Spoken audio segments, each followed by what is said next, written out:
sometimes you get a little bit crazy, but you can talk trucks or talk motorcycles with angry if you want to, or talk. Well, I thought we were going to talk about Dearborn. I guess not. You talk. You can talk. I don't care what you want to talk about. I'm open to talk about anything. But what about Dearborn? You want me to Were you put even watching it earlier? a little bit here, but it was a little bit crazy there. That's why I Did, did, wanted. did it all look real to you or not? Because it sure didn't to me. Some of it looked staged. There were some not so see type people out there that were dressed like that, but I'm guessing they were just kind of props to make it look like they were uh, Hitler fans, but they weren't really Hitler fans, you know. Yeah, that was some seriously low grade acting going on there, if you ask me. Yeah, I'm guessing, and nobody was taking their pictures and giving them a hard time. They were only giving Jake Leg a hard time. It's like, okay, I'm thinking so the leftists that were there knew what was going on there. And what else? My son went to Michigan, read in law school. That's cool, Martha. Wait until I leave. I don't know what you're talking about, K2. You're going crazy. Anywho, what else did you find interesting about the situation there? Unfiltered. Click the link. Well, that's about my main point. Is I think a whole lot of what we watched today was a bunch of bullshit. It was a bunch of staged false flagging. There was. I hate to use the word feds, but it sure feels like there were some psyops going on there and some false flags and I mean it didn't feel organic. It didn't feel real. Yeah. Let's take this. And I understand that if it's a different environment than Portland, obviously, but it just didn't feel right to me. Let's see what was going on here in this video here. They were chasing after Jake Lang in this video here with Palestinian type flags back there mainly, it looks like.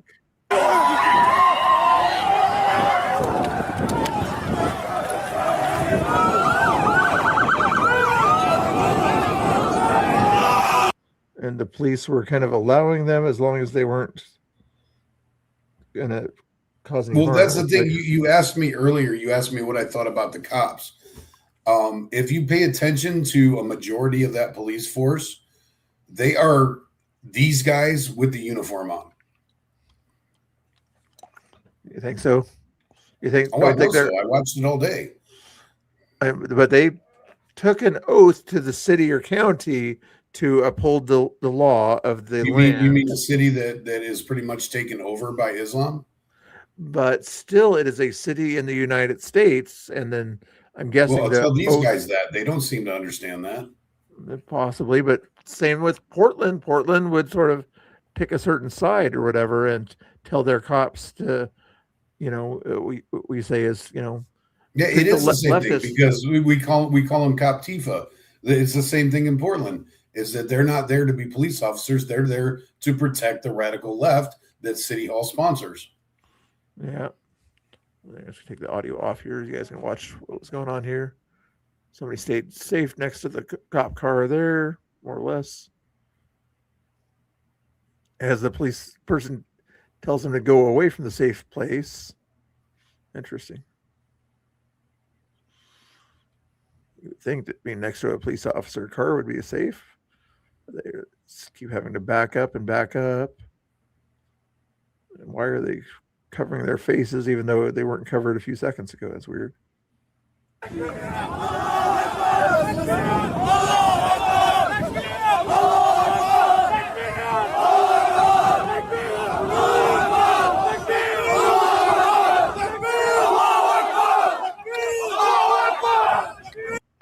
Which means God is great in that language there.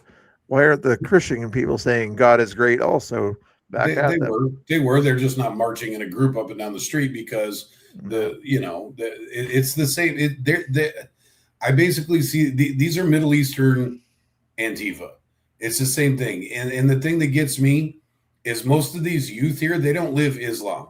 They're not doing their prayers. They probably have no idea how to recite anything from the Quran. They're westernized. They live in a Western city, a Western culture city.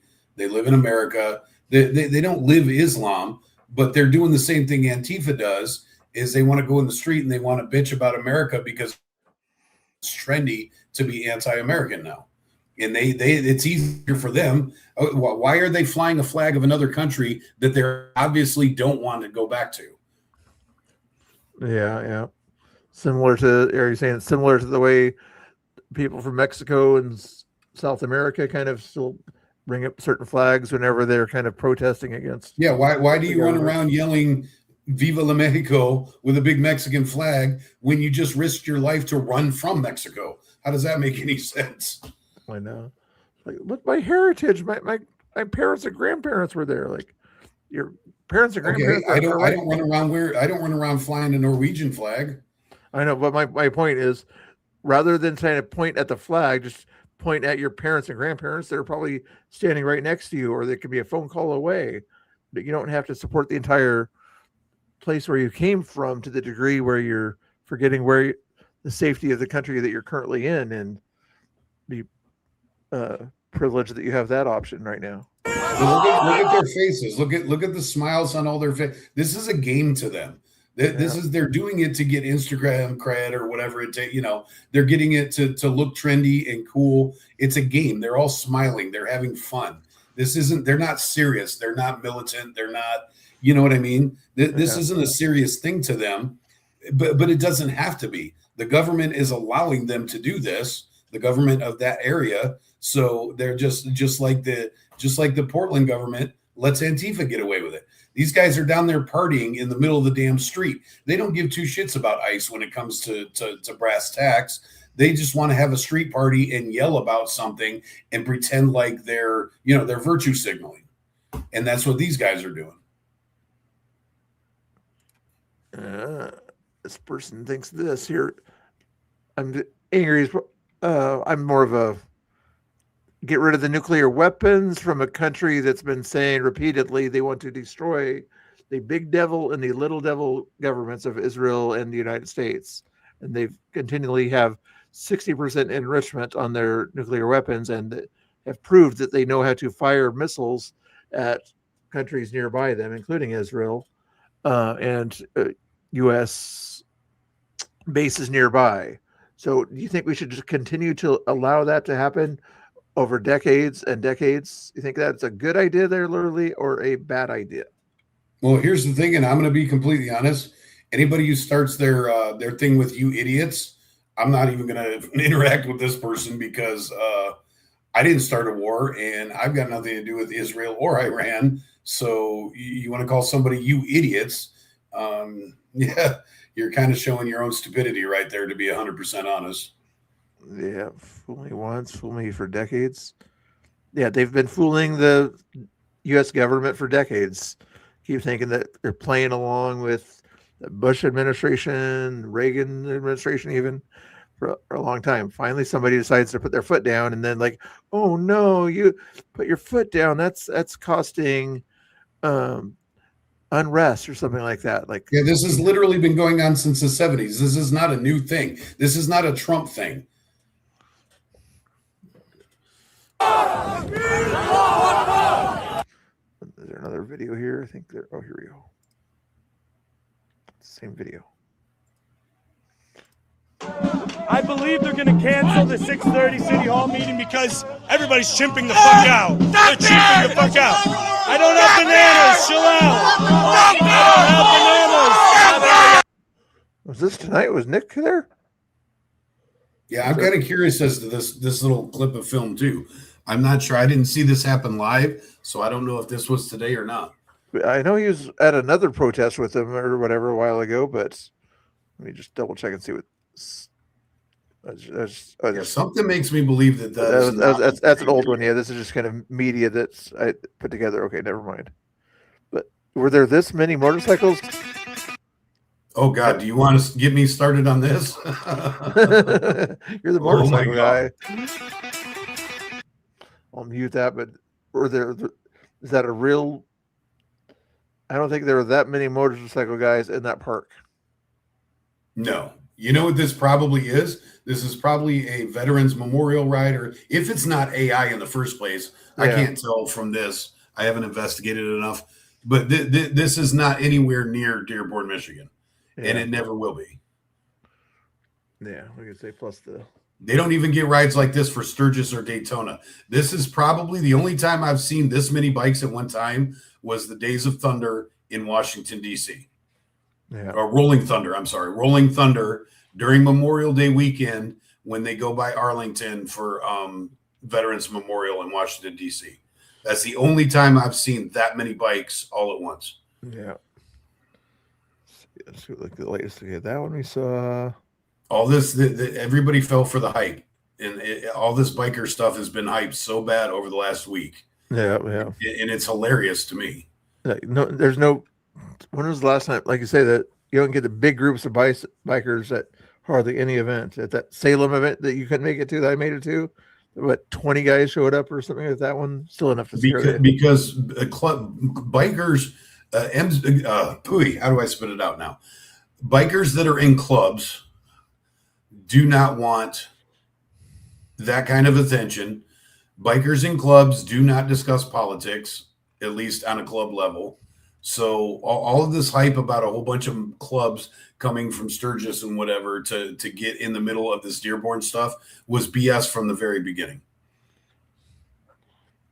Oh, what did you think of what this guy had to say, the Detroit pastor guy? For his birthday weekend, it was there that I had an opportunity to pray over the president.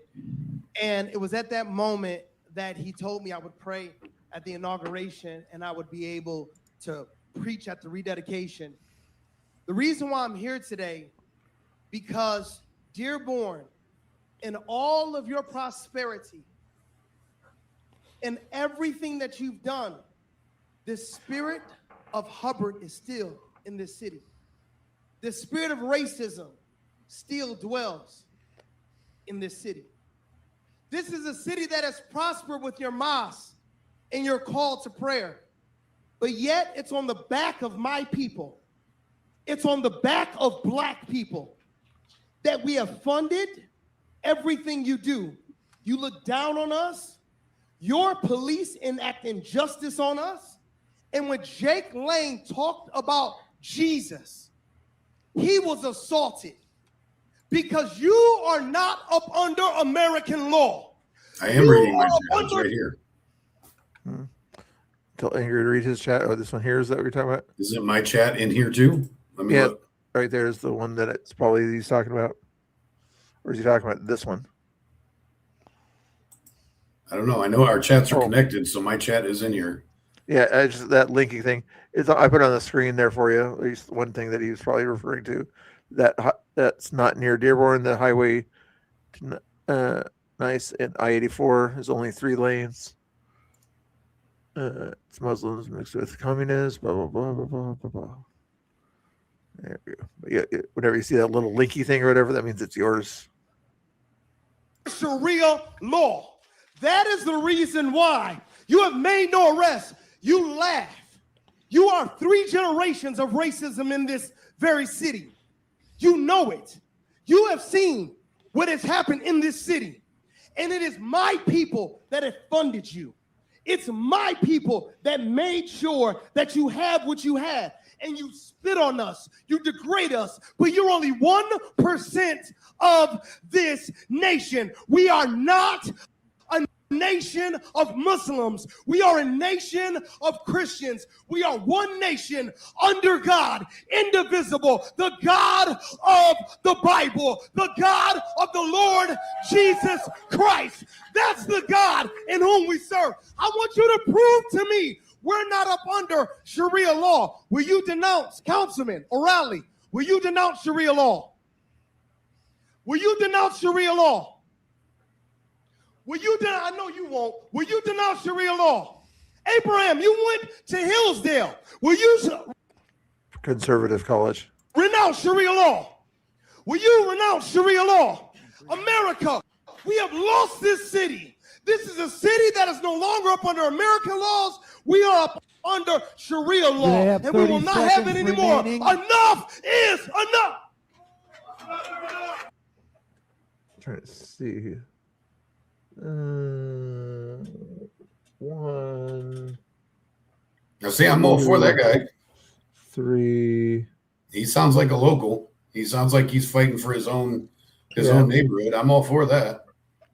I see 3 people that you might brownish skin tone, but Don't be racist. You don't have to be brown Yeah. skinned to support Islam. yeah, I'm not saying that, but it's the likelihood, goes up in most cases. But There are plenty of white liberals with white guilt that support the Islam stuff. yeah. But anyway, But let me answer something I saw in chat.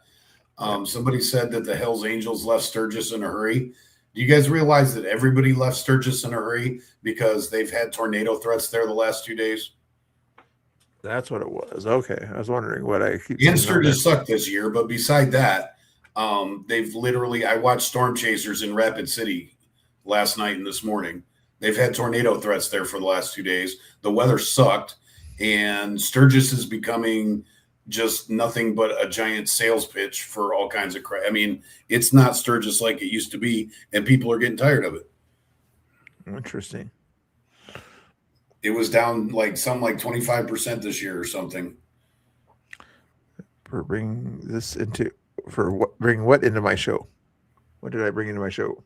Or angry into the show? I put a link out there if you wanted to get into the show. What are you talking about, Geyer? And these are my curves, Geyer. My curves. It's full. Oh yeah. Washington County. Yeah, there's quite a few things over there. There's certain areas in Marion County. Well, I could have told you that, Geyer. Just go outside of the cities of Washington and Yamhill County. You'll see plenty of situations. They were even I lived in Beaverton, Aloha, all of that, King City. I know all about all the crap out that direction. Yeah. Up in Skagit County, outside of Seattle, north of Seattle, they went after a processing plant farm or something like there. It was had plenty of undocumented workers there. Democrat words, not mine. Lurley, do you have any other opinions? Lurley, you seem to be the lonely talking Democrat in the chat there. What is that thing that was on the comment you just got rid of? What is that thing? I don't know. Some sort It of looks like a slingshot. What is that? If I tilt my head, it looks like Snoopy. There we go. Hells Angels have a clubhouse in Southwest Detroit. Really? Probably. Why not at Cleveland? They probably had a place in Cleveland. Clubhouses almost everywhere. Carry on. Okay, Guy, are you going to make it? Remember my curves. Don't diss the curves, man. Tell Haley to get in here also. If you're over there in that space, I see you guys hanging out in that space. Goodness gracious, she's doing another space. Will you quit simping for blondes? I'm not. I'm trying to get You don't somebody always here. have to have a blonde on the panel, Bill. Okay. Chat, would you rather watch a hairy older guy like angry and a strange guy that blows bubbles like me, or a blonde haired lady on a channel that acts crazy? Come on. Is that really a question? Thought you wanted to have a panel. No, you're the one that wanted to come on the show. I sent You sent me a link hours ago asking if anybody wanted to talk about this crap. Okay, then talk about it. I am. You're simping for a blonde. I'm not trying to have a simping. serious conversation. You're simping Okay. for one of the blondes. Oh, that's fine. Then what else did you agree with about this guy then? That was here, the Detroit guy. That's the I already told you, reason he's why. fighting for his own neighborhood and he's got spunk. I like him. Yeah. I don't like when everybody turns everything into a racist thing. I'd have to investigate what he's talking about there in context. But other than that, I mean, if he's fighting for his own neighborhood and obviously he knows who the council people are. So he's from there. And I would much rather hear him talk than watch Jake Lang's clickbait. Yeah, I'm just going to see what percentage of Dearborn is African American. Well, I'm sure there's lots of African Americans in Dearborn. Yeah. Oh, no, not really. Only 3.7% of the population in Dearborn, Michigan identifies as Black or African American. That doesn't seem right. Isn't it outside of Detroit? Yep. Yeah, that doesn't feel right to me. U.S. Census Bureau. And let's try it instead of African American. Let's say Well, according to the Democrats, they probably don't have ID, so they didn't get in the census.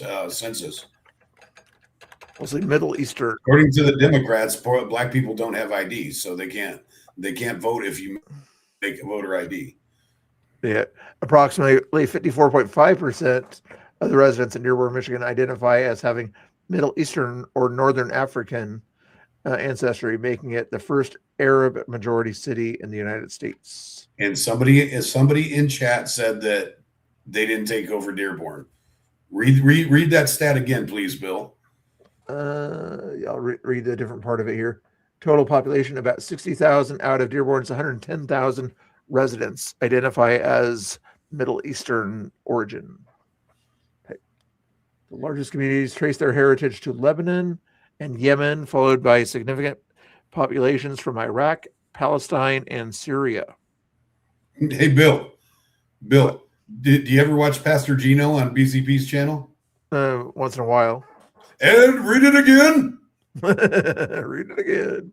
Read it again. This percentage was highlighted. This percentage was highlighted when the official U.S. Census data. The official census data.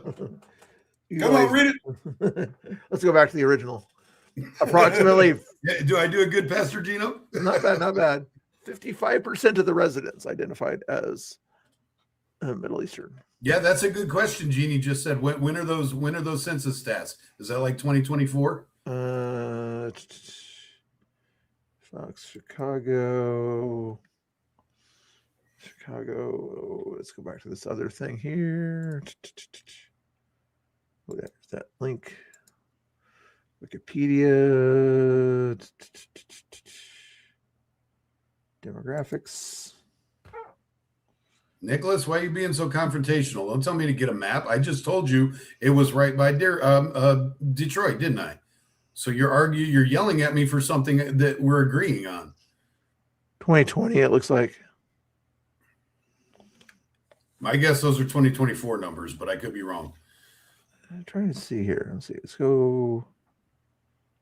Other race, mixed race. Yeah, probably 2024 based on this has got Dearborn is 2020. It says 93,000 people were white. That makes no sense. Literally, if you've never watched Pastor Gino, you probably won't get the funny part about all of that. You kind of got to watch Pastor Gino to understand all that. Anyway, there's the Wikipedia thing if you guys care to look up the demographics of Dearborn, Michigan. Arrest. You laugh. You are 3 generations of racism in this very city. This guy sounds like he listens to Pastor Gino. Yeah, probably. He sounds like it, right? He's a Detroit pastor. Like he said, he was the one that kind of he was at the inauguration, and Trump went to his church his first term. A few other things. Was it first term, or did he do it during? Yeah, but here's the thing: this isn't even about Trump, dude. This is about letting a different culture run rampant and trample all over American culture. Yeah.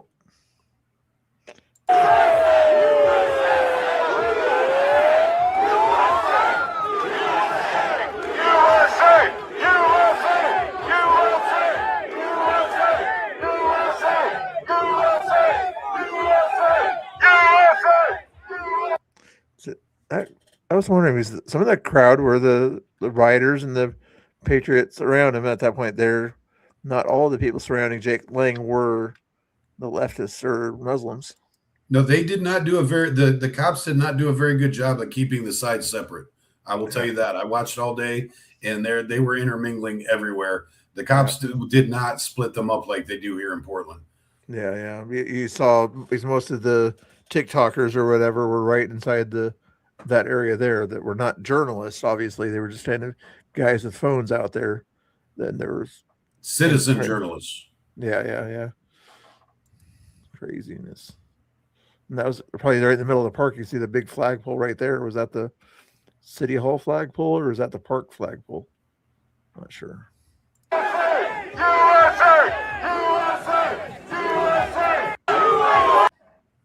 Let's see if there's anything else. There's that not so C type. Yeah, did you see how fake those Yahtzees were? Yeah, I know. It's like they didn't even have the right colors. There's the leftists that didn't know how to carry a pew pew. I just don't want the pew pew on the screen there. You guys want the Jake Lang speech? I gotta say, as much as I don't like him, I kind of liked his performance today. He went in there, got straight to the point, did what he had to not get, buzzard out of there. I think he did a good job in front of City Hall today. I will give him credit for that. Yeah, and he started out. He said a certain type of Muslim or whatever. I forget the word he used, and he kind of focused on that and said these particular Muslims. He was. But you notice how they yanked him out of there as soon as his time was up? Yeah. They're going to say, like, why would they do that? Because they knew that the leftists were going to be crazy. And the Muslims at that point there, like, but they don't, even at the end of it, does it show it here? Jason. Okay. Thank you. To stand up and take this country back. You are my brother. Join the Crusades and extricate this filth from our country. We will have our way. Come blood or sweat, we will have our way. Your time This has is your expired. Christian land. Christ is king. Thank you. Christ is king. Christ. Jason. And they also let the crowd jeer him while he had his speaking time. They didn't do that to anybody else. For everybody else, the crowd has to be quiet, but they let the crowd jeer him. Yeah. I mean, play devil's advocate, he was kind of loud to begin with, and just, he was yelling over, but yeah, they shouldn't have jeered him. I didn't hear them call for any volume rules. Yeah. Earlier on, before that speech, they were sort of saying, you already have a amplified mic. You don't need to amplify your voice any more than the amplified thing does it. On the first person speech, anyway, they did say that.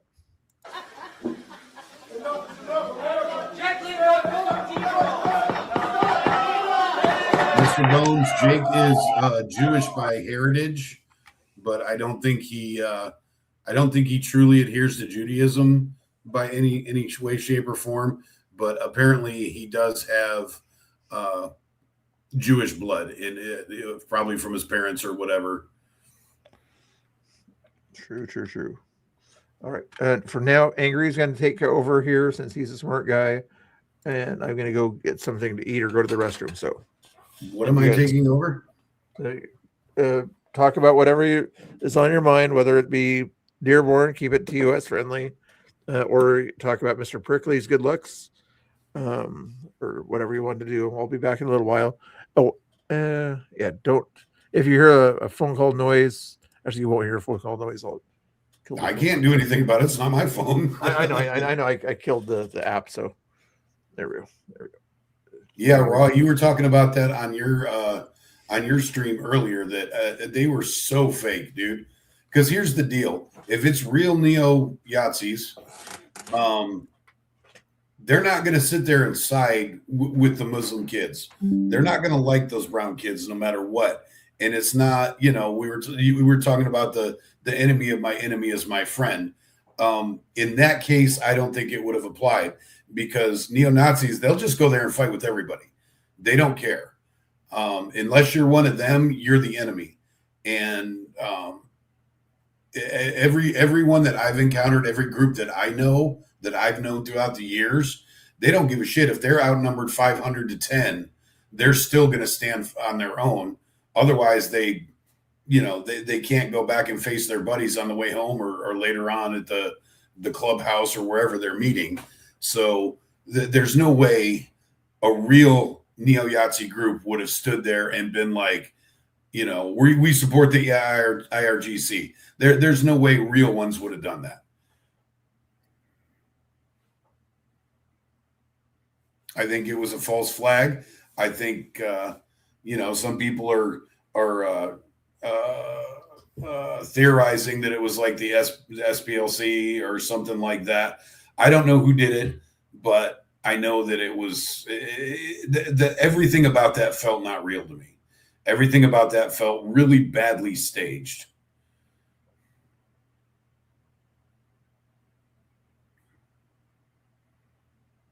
And I was wondering, I asked during the live stream, I think I was watching MDG's live stream, and I asked what happened to Patriot Front today? They're all about the white replacement theory and this and that. Wouldn't that be a perfect opportunity for them to get their message across? I mean, they have U-Haul trucks in Detroit. They could have came, why didn't you see Patriot Front there? They want to go into Washington, D.C. and, get some photo ops and then disappear, or they want to do it somewhere like Idaho where it's mostly white and red leaning people anyways. If they really believed in their message and they wanted to get it across and wanted to be, look like hardcore patriot activists, they would have been in Dearborn today, but they weren't because they're feds. I'm getting tired of all this cosplay. I'm getting tired of all this pretend crap going on out there myself, because it really, those of us who are true patriot activists and do boots on the ground stuff, we're getting a bad name because of all of these idiots running around cosplaying.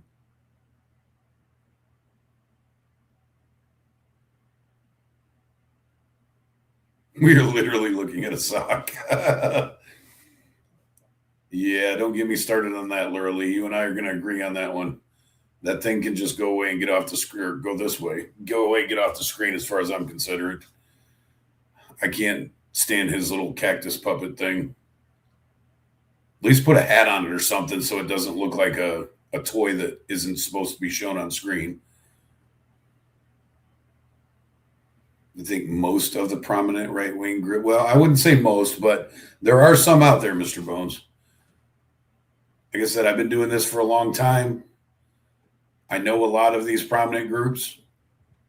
And so I wouldn't say most are feds, but there are infiltrators and there are false groups out there.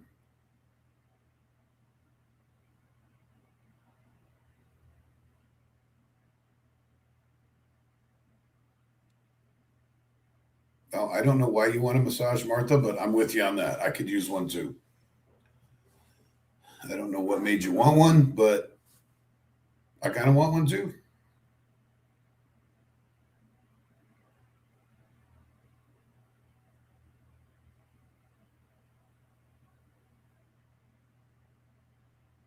Yep, I agree, Dustin. I watch what happens over in the EU.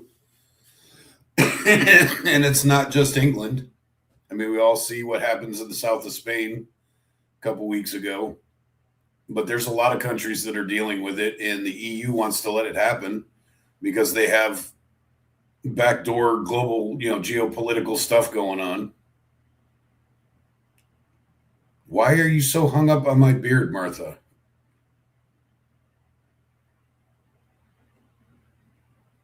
I have a wife that likes it, and that's all that matters. So you could probably just not focus on it so much, maybe.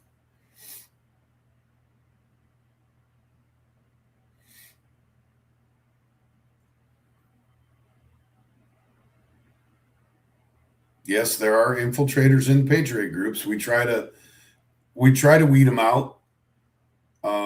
It's kind of hard.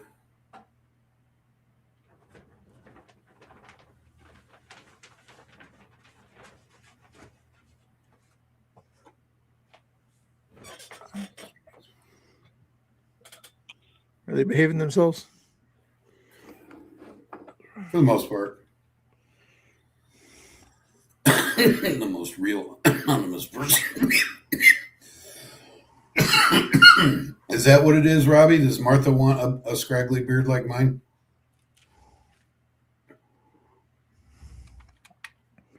Handlebar? No, that would be a very bad idea for him. No. His wife would cut that in a heartbeat. Yeah, because then I'd sit there and do this all day if I had one. I would sit there and play with it all day. All right. You see the FBI just dropped the Feng thing with, oh my God, what's his name? Swalwell. Still Swalwell? Yeah. Yeah. Apparently, I didn't get the whole gist, but I saw that they were talking about it. That's a crazy story, man. And wasn't that like 4 years ago when that started, and they're just bringing it to light now? Yeah, the government speed, you know that. Surprised it's that soon. You know, usually how long has the assassination of Kennedy been hidden and still coming out in pieces here and there?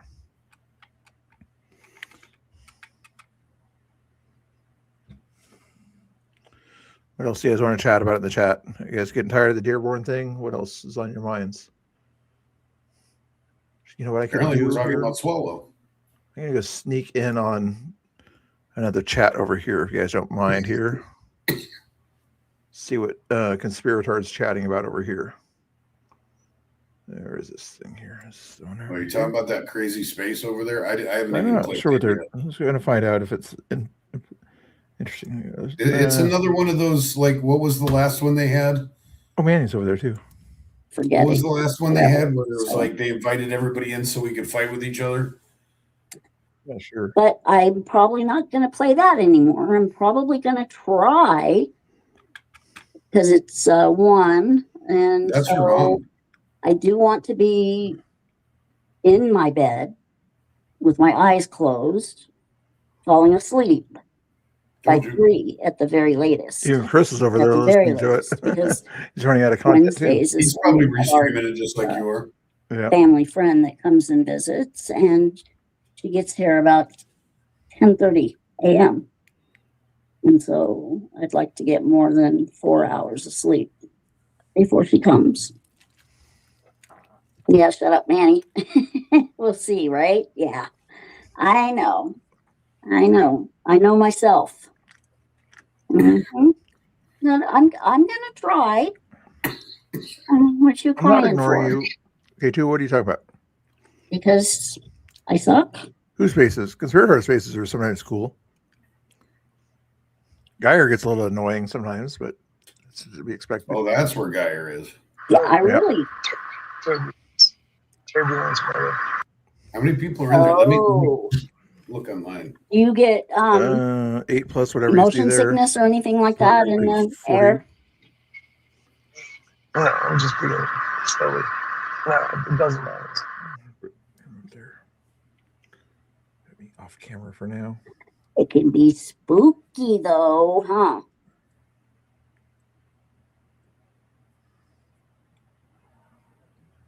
Eight plus whatever here.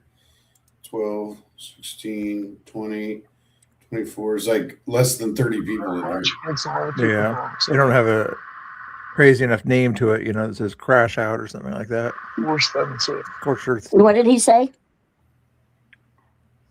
force some other people to come out and speak, make them very uncomfortable, force them to come out. Why does Manny sound like he said a And song? I have no idea who Naki is. Does anybody know who Naki is? Let me check my. Right. You guys got 150 people listening to you through my space right now, okay? I want you guys to get going and have more nice conversations. Don't be act a little more like Manny and a little bit less like the timid Geyer, okay? I need you guys to speak up and have fun, okay? Entertain my chat while I eat my chicken, please. Thank you. That's like mayonnaise. Martha, thank you for the super chat for Mr. Bill. Thank you, Martha. I appreciate it. Well, let's Okay. bring it. Mr. Bill, you have 150 people on your stream. They're talking about your stream on their space. That's funny. Yep. Don't go chasing misery. You'll be seeking. Are you singing? What, kind of Something song, bad. what song is that?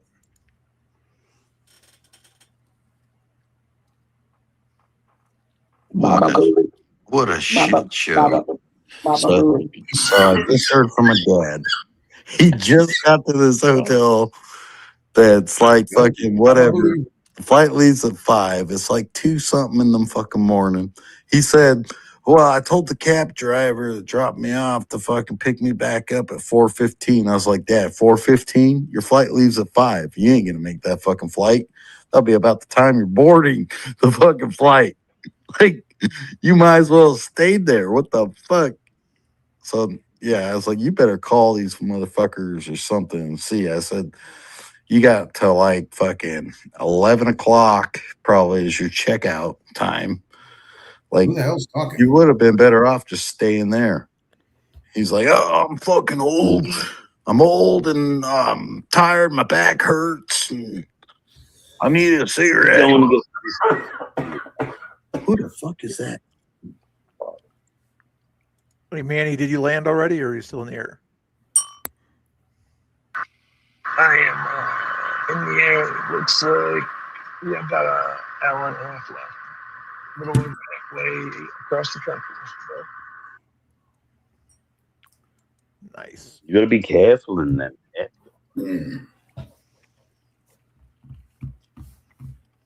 Canceling what? Naki? You gotta be careful. You gotta be careful. You get too fucked up. It's easy to get fucked up on an airplane flight. They like to. Who the fuck's Naki? I am. Yeah, I feel like I'm in a fucking crash out space with a bunch of fucking foreigners again. I'm not sure what that guy is. I figured there's some guy in there is going to say something TOS. But anyway, were you saying, Filtered, you want me to have more entertainment here, okay? You should be hanging out with your wife and being nice to her, but you're not. I should say, come on to you. Like, be nice and. Or come on the panel. Don't be in chat. Come on in here. I know. Everybody say, Unfiltered, love your wife or hang out with Mr. Bill and Angry. Something like that. Oh, don't say it like that. Okay, well, in a nicer way than I'm not politically correct all the time. Okay, Dude, I got to give her credit. His wife is cool as shit to put up with all of us on Saturday. Put up with him anytime, also. But yeah, Yeah, but I mean, look at the ridiculous sausage fest she had to put up with on Saturday. cameras everywhere. Yeah, and your mom was the only other woman around, right? Our group, anyway. Yeah, actually, I think so. I don't remember any other females being out there. Your wife would have been, but she was busy. She was. You just ran away before she showed up. I didn't run away. I almost You ran did into run her. away, Evidently. and then you tried to run her over, so I don't want to hear it. Hey, I was trying to apologize, and she wouldn't take my apology. So Because you almost ran her out the road, Bill. she didn't She accept my came out there apology. specifically to say hi to you, and then you like almost ran her over and left and didn't come say hi to her. She wouldn't say hi to everybody else, not just me. It's fake news. That is fake news. Okay, if you guys, what other? Is he trying to give me other content that I should do? I could see what Chris is up to, but he's just doing the same thing, I'm guessing. Might I just? That's weird. I've never had that happen before. Oh, what was that? I just got a thing that said Geyer invited me to speak. Oh, yeah. If you're a listener or whatever, they can invite you I've to never speak. had that happen before. Yeah. That's about the next thing I was going to do is play music. That's what Chris is doing right now. Excuse me. Jesus, Bill, that was rude as fuck. Hey, in some countries, that's a compliment. Not this one. Hey, maybe some German areas of the country that or wherever. No, it's Italians, Bill. It's polite to do that. That is a compliment at the end of a meal at an Italian table. Okay, well, what if I was having Italian food? That still doesn't count, does it? No. Sullivan and Sons, how you doing? What are you talking about? Patient under evil. Yeah, there's a lot of weird names in this chat because of your raid. I don't know. I don't know a lot of these people in here. That's kind of weird. Yeah, that's Not what in a I bad was way, saying. but- I'm being the most modest person, and I'll even do it again. I just saw that our buddy Count Emmett is live. If you Rob Raiders, you guys all know Emmett there. If you're not leftists, then you guys can go hang out with our buddy Count Emmett here. I'm going to go spy on him real quick too, just to show you what he's doing over there. Count Emmett, what are you doing? He's playing. Oh, he's doing the same thing that the other person's doing. He's watching another panel here. Nobody else wants to come on my panel. I might as well watch other panels. Emancipated from their parents, are they then emotionally? The state is determined that they can take care of It's themselves. about they thems. their own decisions in the modern world. Should they morally? So if you guys don't want to hang on to my panel, here's another link to my panel here. We can put more people on my panel and tell Angry to pick a better color than orange, like green and yellow, to be a real Oregon duck rather than a beaver colors. Then click on the link that I'm going to put in the chat, especially Unfiltered and Raw and Genie, that everybody knows what their faces are like there. Click on that link there. Here, Bill. Now I have yellow on, greenish yellow. Are you happy? Finally. Look at this. Colors. I didn't say mix the colors. I said. You know what I'm doing now? I'm going to No Kings protest. Look at me. Yeah. Now put a green hat on so we know that you're like legal aid going there. I don't wear green hats. Oh, come on.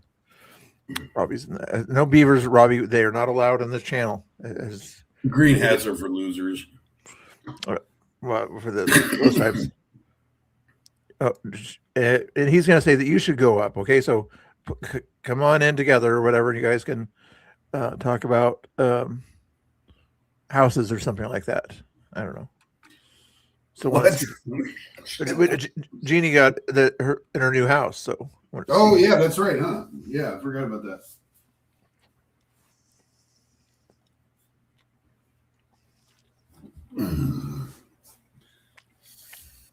You're in bed?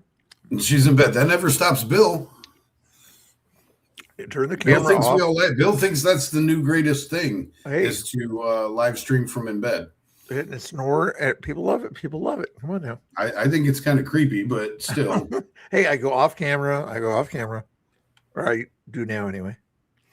But I don't know. Somehow you still get people watching that shit. I guess I got to give it to you. Yeah, it depends on the time of day or whatever. If I didn't stream earlier in the night or whatever, I might get a few viewers like, Mr. Bill, where were you today?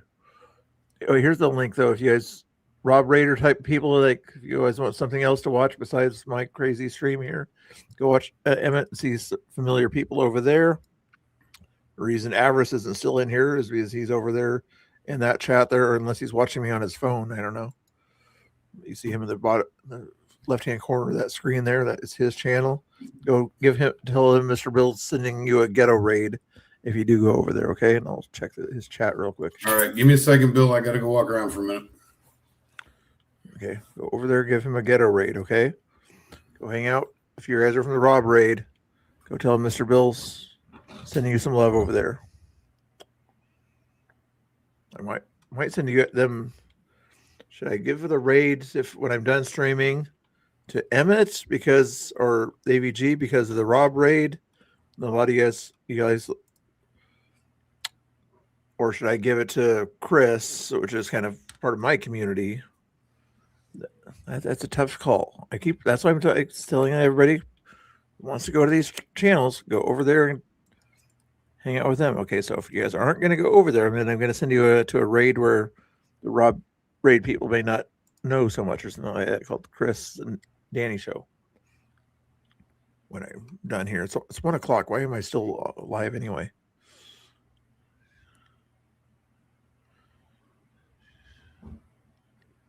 A couple hours. You guys are going crazy in the chat there. Okay, I don't think people are still watching me. I think they're all like bots. The 150 people that are here, I think 20 of that you guys are listening. The other 130 are robots or bots or AI crazy things or something. I'm not sure what you guys all are out there. Or you're too late where you're at and you left the phone on, something like that. What's he talking about here? For example, one of the things that I see a lot is there's a lot of people that talk about the differences in framework, right? It's like, well, you say that you have an objective morality, but you're still inconsistent because in the past it was 12. I don't say that shit. Because in the past it was 12 years old, and now you're saying that it's 18, right? And the proposition that I'm having is, well, in accordance to what I ought to do, it has still a relative framework as to the society I live in. If my society says you cannot marry before 18, and I'm gonna marry someone before 18, that doesn't make any sense. I'm not following. I'm not following the government as I ought to as a Christian, right? So when I see my the way that I look at my framework, the odds that I have, they make sense even in relation to me. I'm not God. I don't have his. That's Emmett you're listening to. He'll usually show his face, but sometimes when he doesn't show his face, he uses the avatar there. Christian guy or whatever, I forget. He goes to like a Eastern Orthodox type church or something like that. I think AVG does also.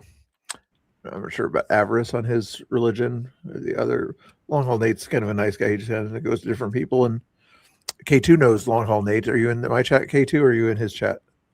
I think you're in his chat. What else did I say? I don't know if I said anything else. You guys got to keep chatting, keep me awake here. Otherwise, I'm gonna raid you out to somewhere. Or I probably should raid you over to Angry because Angry's got 3 people in his chat over there also. Otherwise, I'm gonna go back to the other space for now here because I got no other content to show. You guys got tired of watching my other reaction streams. I did a panel for you. I played games with you. I had the puppets for you. Mr. Prickly made his appearance. I covered most of the bases. I didn't do trivia. Jeannie's going to say trivia. We always lose viewers when you play trivia, though, Jeannie, don't we? I can show Angry how to do the trivia, though, but I'm not sure he would do it. He's busy anyway. Labrador? What? You're just chilling? Okay, Dustin, I guess we can just chill with you. Let's see if that panel got any better here. This is a good panel here, too. And if you guys want to go hang out with that panel, the link is in the chat. Why don't you join that panel, Bill? Because it's an invite-only panel over there, I'm pretty sure. I'm not sure who is running the panel here. Probably AVG. They both know me, but...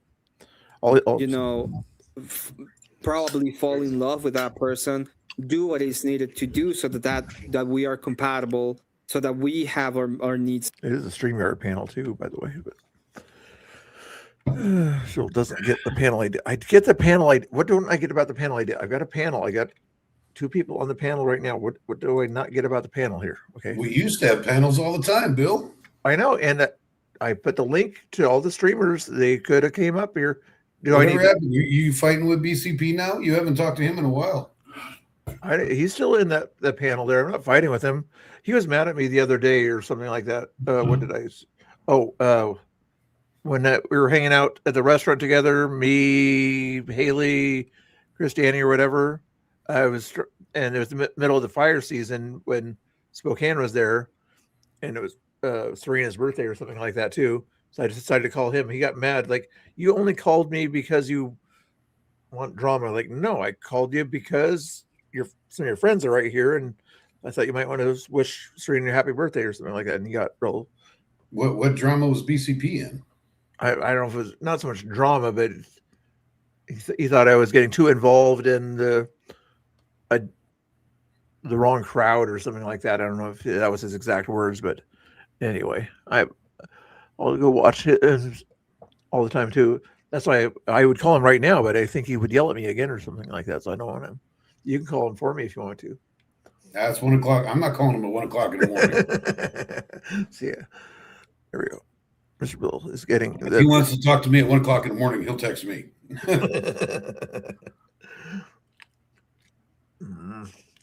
They're getting sleepy, Bill. You got to do something exciting. Okay, music is all I can think of right now. It's music or watching a panel. Oh, here's the girl mod song.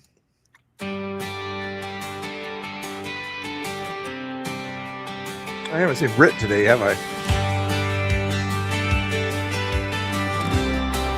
Share Bear and Jeannie should like this song here. They're the managing moderators in the channel. Oh, what did you think about? Were you watching Unfiltered stream this morning or whatever? When he was saying the certain chats control channels too much or something like that. Were you watching that? His thing today, but he was saying Clay said something about that in his post today, that certain streamers or whatever have streams where the chat kind of controls the content. I don't think I'd have that. Once in a while, I'll take people's ideas, like Bill, you don't listen to anybody about your content. I do too. This is fake news. You don't even take advice. I'm still considering doing trivia that Jeannie just recently suggested there to do trivia there. Okay.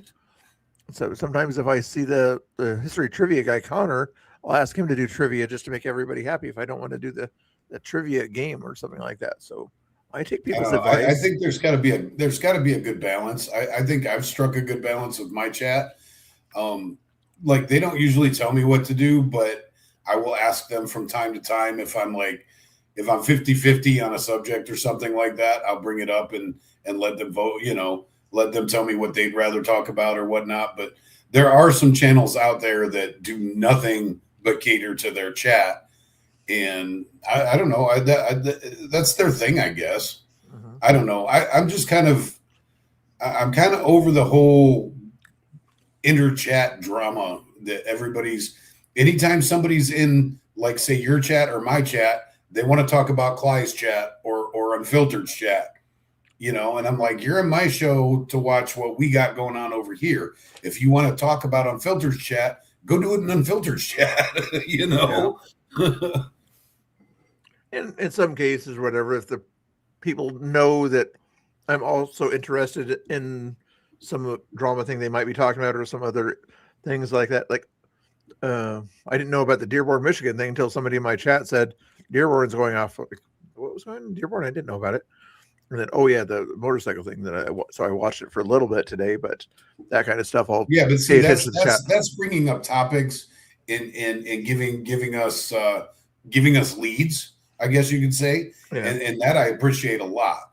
But like when somebody comes in and says, Polly and Share Bear, and I'm just bringing up random names, Polly and Share Bear are fighting over in MTG's chat. I don't really care. I want them to come to my chat and stop fighting with each other. But I'm not, when I'm in the middle of my stream, I don't want to stop everything because somebody else has drama in their chat. Yeah, that makes sense.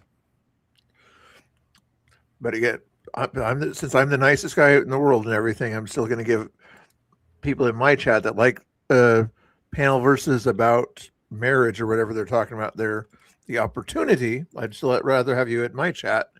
But if you're getting bored with my chat, I'm not going to hold you here. I'm going to give people the option to watch over there. Okay? Because Wait, why are they talking about marriage? That's been a weird thing to talk about. Huh? Whatever it was about. They just bring up random topics. Your panel. But if you're saying within your framework, ought you not? I would say, of course, you shouldn't do that. Like, I understand. No, within my framework. Like over highbrow or whatever in a lot of these panels or whatever. It's like, I don't want to go into those kind of panels where it's like, I don't know how you got to that point. So then we go back to other content there that I could be doing, like playing the song.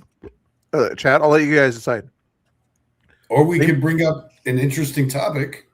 What's an interesting topic besides my good looks? Well,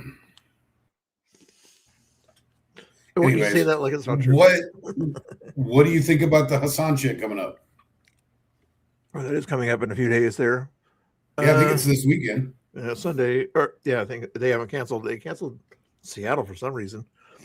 I know why they probably canceled Seattle, so all the Tiefers and everything can focus on Portland. But anyway, it's probably interesting. They'll come here, say some stuff. Way down our wrong pipe. What do you think about it? I think people are less interested in Hassan Piker showing up. Now I think everybody's interested in what's going to happen between Patriots and Antifa at the event. Oh, interesting. Because now that Tommy and crew said that they're going to be there, and Pam is starting to talk about it and all this, I think it's brewing up to be another. I don't want to say battle because they're not going to battle, but it's going to be another 150 live streamers filming them yell at each other the same shit that we do every day for the last year and a half. Yeah. And isn't it the same place that they had an event before that Tommy and company went to? I really don't know where it is. I can't answer that. Colorado, where it is Keller Auditorium is what they said. Oh yeah, what was it, Keller? Something was just at Keller recently. Right there. How close is that to Pioneer Courthouse Square? Or is that? Oh, well, that's just 3 blocks away from the Terry Shrunk Plaza. So, Ira Keller Fountain. Okay, that's where I used to park whenever we had events over there. I parked right next to that area over there. Okay. Did you go to the Hillary book signing street party that we had back in like 17? I think it was. No, that was before you came. Before I was around, yeah, maybe 19 is when I kind of started. We had a big Hillary had a book signing in there, and we had a big street party outside of there. It was at night. It was kind of interesting. It was fun. Yeah. I think they turned on the fountains nowadays over there at the Eric Keller Fountain Park too. I think. Jeannie, I think it's Sunday. I could be wrong. I think it's this Sunday. weekend. Sunday at 7. Show up at 6 is what Sterling said or whatever. Oh, I can't go anyways then if it's that late in the day because I have to work Sunday night. Yeah, if I do anything else streaming, I don't like to leave the house that. If it was Saturday night, I could go, but I can't go that late on a Sunday. I have to work on Sunday night. Oh, right. Technically Monday morning because I work at 12. So,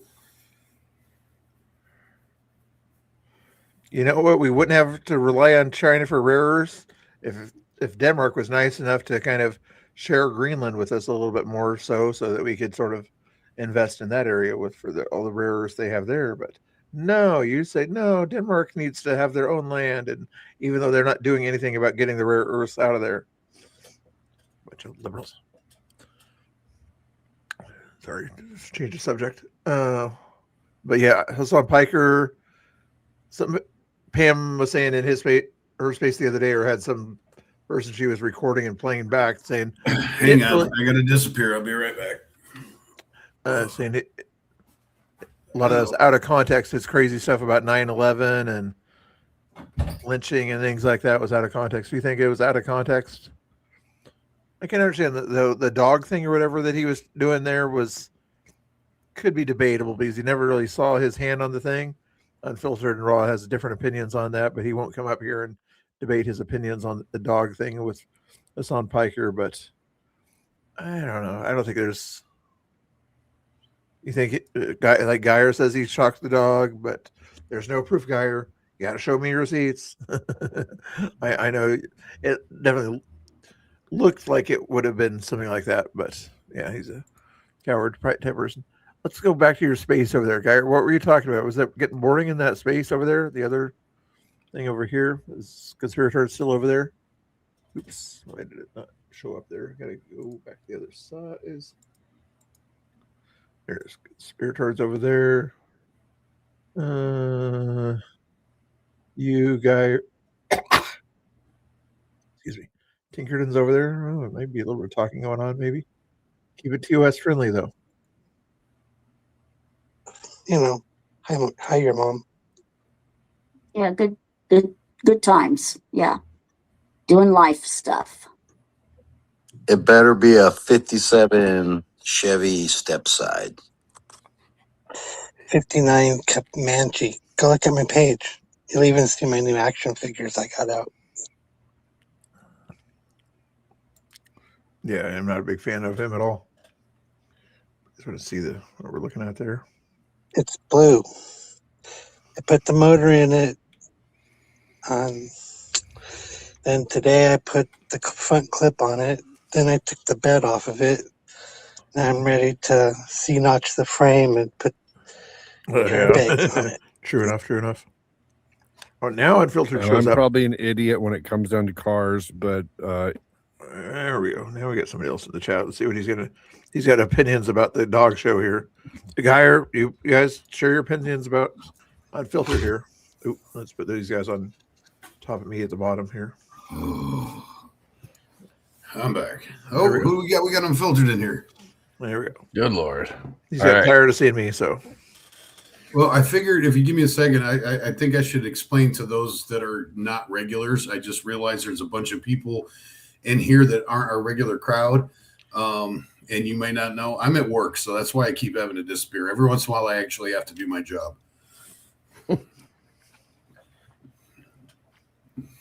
What's going on, Unfiltered? Are you going to make fun of my inability to do something again? What did you were to get on my case earlier about?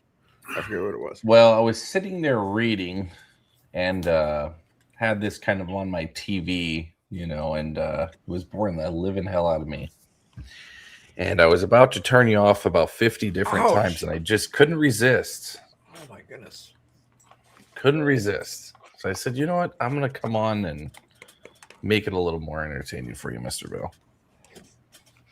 Come on with it. Go ahead. That's why. Well, I thought it would. Doesn't mean I will. It's just, grand illusions of grandeur, right? Yeah. The intent is there. We understand. Yeah, exactly. The intent was there, or the want was there.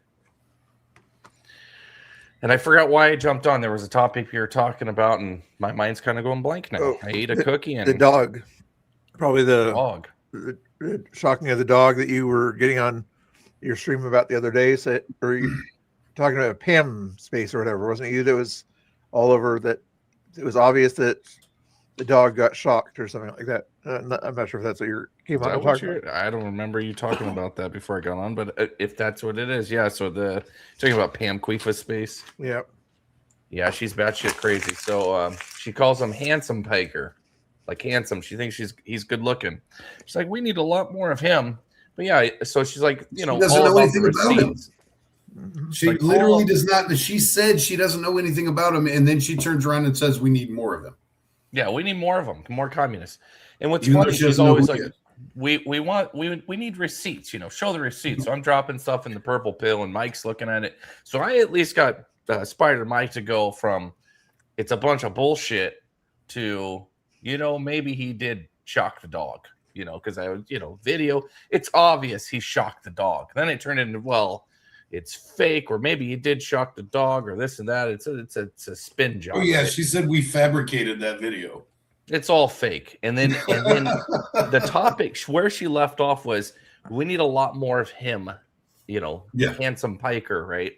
And the governess got on there for the rest of another hour and a half until it was ended. And if you're watching my channel, we were kind of rebroadcasting it. I was going to answer the question, but she wouldn't shut up. She's like, I'm going to give you the short version of my life story. And I just kept playing Jeopardy over and over and over and over. And over that was funny. Over and over and over. It's like, oh my gosh, she would not shut up like at all. I mean, she just would not shut up. Oh, that's what it was. You were talking about the chat thing I did this morning, the stream I did. Yeah. The social experiment stream. Yeah. Mm-hmm. So with that, Climatics had wrote 15 paragraph montage about whatever, right?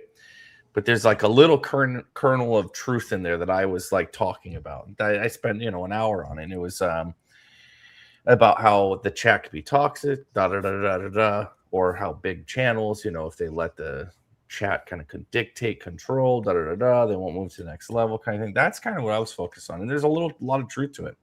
And I looked into it just a little, not a lot. That's true, what he was saying, and that's kind of was focused on it. And you see it everywhere. And I will give you a prime example. So everybody knows the situation that went down with Will recently with the air show and everything, right? Mm-hmm. And that is a perfect example of how the chat got in the way. And I just found out a couple hours ago about what actually happened in the conspiracy lead. It was someone in the chat got in his head, and it was all lies. Their intent, and I'll probably go into this more tomorrow when I get more information, because this is like new to me. They were brainwashing him, and he's kind of I don't want to say susceptible to having mental health issues. He thought he could trust this person. They completely brainwashed him that it was a complete setup, and that's an example of the chat I've been getting saying that so for days, extreme man. and controlling thing, huh?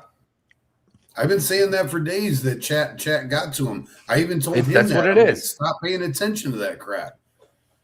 No, it absolutely is, and it's funny because I'm not going to call out names until I'm about 95% sure of. I know who it is. I just want to confront them. Do I know who it is? I'm sure everybody does. I do. There's two people involved.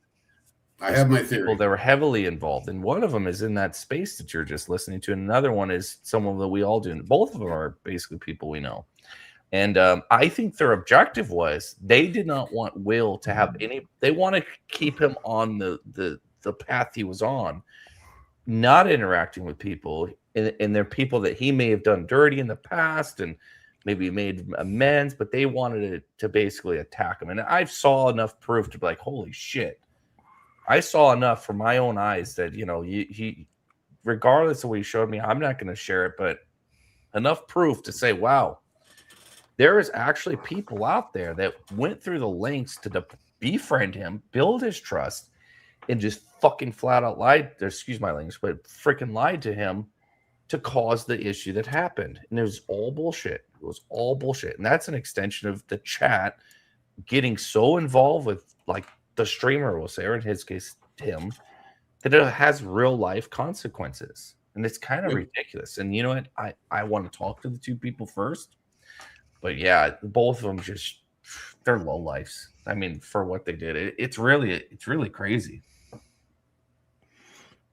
No, it's a case of chat just grabbing a hold of something. They want drama, so they cause drama. And instead of him getting out of his house, touching grass, hanging out with people that are you know, good for him to be around, it started an endless spiral. What's becoming an endless downward spiral now. Yeah, I mean, it can be averted, I hope, but yeah. But it seems like the longer this goes on, the more people get involved. Yeah, more people get involved, and more I told you so thing. But whatever. I mean, things that happen in the past are the past. I don't live in the fucking in the past. Try to look forward, but I'm just appalled because I got involved, and I was like, you know, whatever, and I'll go with the flow kind of thing. But I realized, you know, it was really people at the end of the day. They're in the chat, just people that I call them just emojis. Like, it's just an emoji and a picture or a name, right? That's all they are at the end of the day. So I mean, it's crazy how much influence they have, and then that influence goes to the streamer, and then that streamer has influence that kind of has a ripple effect, and then it just goes and goes and goes and goes, and it's a repeating cycle. So there's a group of people that just are in it for the entertainment value, the shock factor. That's what it is, you know. Go do this XYZ because I need my little fix of dopamine to be entertained for the day, and they don't understand that there's real life people behind what's going on sometimes. That's how I see it. So I mean, I'm gonna go confront both the people pretty heavily because I don't play around, you know. And I've seen enough, and I don't like when people share text messages or recordings or stuff like that. I'm not into that stuff, so I won't share. But what I've seen is enough to be like, wow, bro. And one of the persons is kind of just mind-boggling, actually. Like, holy shit, really? It's insane. It's absolutely insane, guys.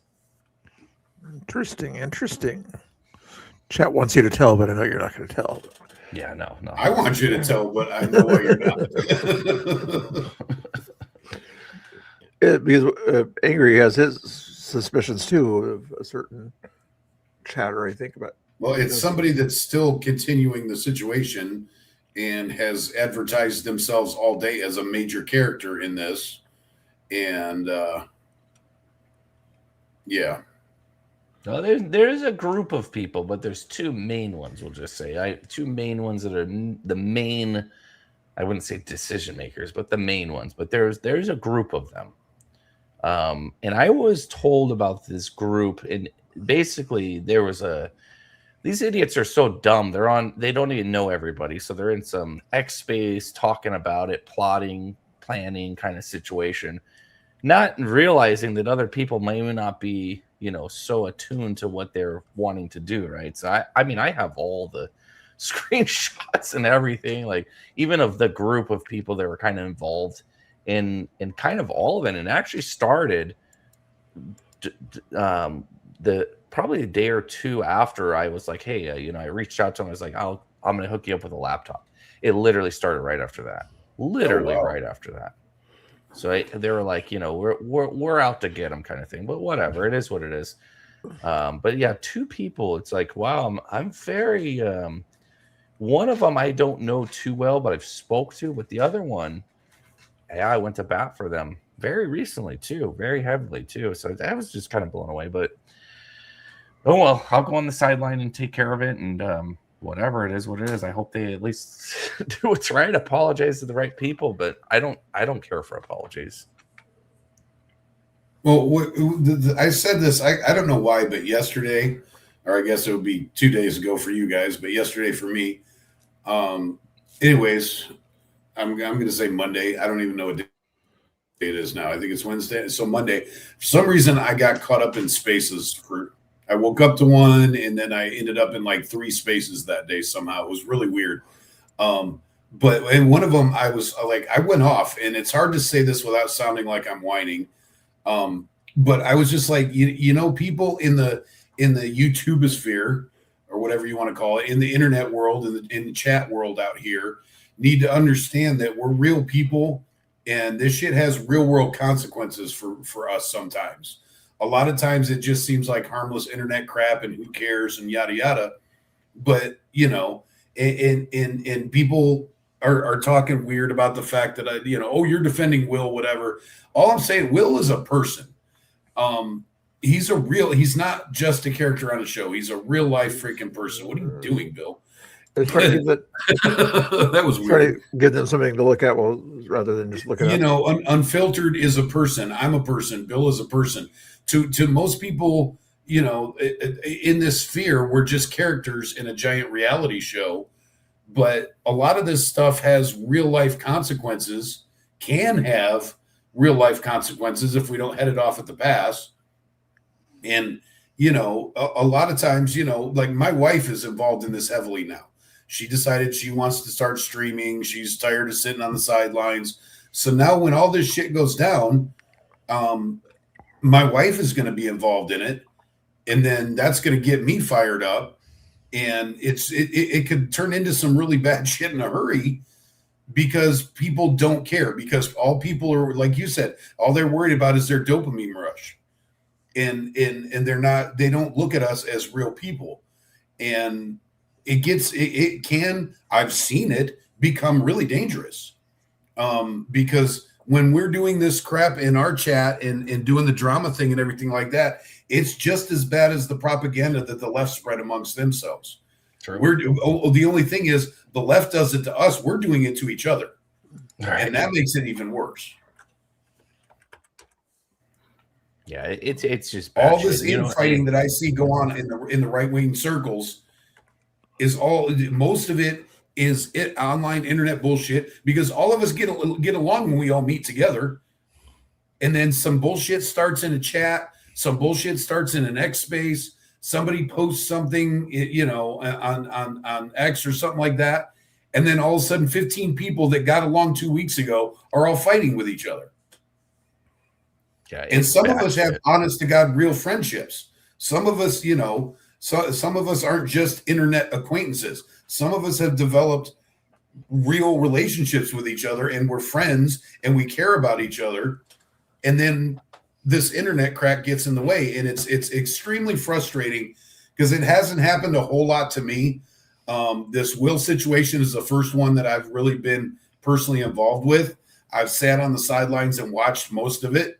I've been fortunate that way, but it's still incredibly frustrating, because I'm watching my friends fight my friends over shit that's not even real. Exactly. Yeah, it's crazy. And I was in an X space earlier, just kind of lurking as a anonymous speaker, or anonymous person, not speaker. And I was driving, and hour and a half straight, it was just he said, she said, he said, she said. We all need to get along, but you said and I said, and it was just nonstop, back and forth. It's like they didn't move the needle any which way, but towards empty. The tank was just going on empty, and it's at the point where the car is chugging along, and you're punching the gas to the floor. And luckily, it's a downhill, so you're still rolling, but you haven't realized you're out of gas. You're out of the steam. You're going to eventually come to a stop. and you're so far out from any gas station, one of you guys or all of you guys have to get a ride, walk to the gas station, and get gas to keep your steam going. I couldn't believe it. Get behind the damn thing and push together. Or push, yeah, or hope the hill keeps going downhill, or find a cliff that you could ride it off of. It's insane the level, because think about it. Let's say, put in retrospect to something else. Let's say we're at the local watering hole, the bar, right? And none of us know each other other than, brief interactions. The shit that people do and say in the interactions they have in these spaces, I think the spaces are some of the most toxic places you can go to. You go to in person and nobody interacts with other people like that. You just don't. No. It's just unheard of. It's unheard of. Well, especially in my world. Right. Where I live, it gets physical, handsy really fast. And I think that's the element that's missing. Is I don't want to call it the element of violence, but the element of violence is what it is, right? Accountability, right? Because you can't say or do half the shit people do when they hide behind emojis and these characters. That's why when someone has a character, and there's nothing wrong, because I understand people want to have privacy and stuff, but at the end of the day, you don't know that person as well, and you shouldn't go to bat for them, and they shouldn't have so much pull on the realm of reality. Doesn't mean you can't be respectful, but they shouldn't have all this pull. And I see it all the time, these emoji characters, and that's what they are to me. These emoji characters, these false people, they have so much weight, so much pull, and they go and they group up and they group together, and they're just everywhere, jumping around. It just drives me nuts. Doesn't trigger me or make me angry. It's when you see it, being on this side, rather than the consumer, if you will, on this side of the screen, and you see it, it's like you just want to reach to the screen and smack someone sometimes. It's nuts. It's absolutely nuts. Hey, check out that's a good question from Mr. Bones. What's your thoughts on that one there, guys? Does the buck stop with the streamer, though? The streamer in the chat are kind of one, as the kind of talking before in his thing there a little bit and everything. The chat sort of becomes part of the stream to a certain degree. Sometimes certain streams where the host or whatever, like Candace Owens, like you were saying earlier, she ignores the chat and goes about her own business and does her own thing there. But in certain cases, the chat and the streamer are kind of tag teaming Arturo or something like that, where he listens to the super chats and things like that. But just kind of depends on what kind of stream you have running, I guess. Yeah, the thing, you got to go read Climatic's post. It's very long, but you extract what the part about the chat he's talking about. It's pretty fascinating. But yeah, if you'll look at the larger channels, there is eventually, you get to small channels like mine, everybody here, the chat is pretty centric to the channel, right? They're your main supporters. They're very involved. We can't do this without an audience. yeah, you got to start somewhere. But the larger channels eventually, if you look, and I use Candace Owen, even though I hate her, I can't stand her. She has 100,000 people watching, so it's kind of like really at the higher end. They eventually just, that level, they're not even paying attention to the chat. The chat is so separate from the content. It's crazy to even realize that there is a chat or it even matters. It's to them, just it doesn't a scrolling matter. Thing on the side of your screen. Yeah, that's all So it you is. can't even People read are it. doing their own thing. Smaller channels obviously depend on it. But someone like Arturo, he still interacts with his chat. He doesn't have like a chat dependent channel, right? He could stop interacting with his chat completely and they won't do anything, right? It's not going to change. What he does is he'll pin the super chats, whatever, right?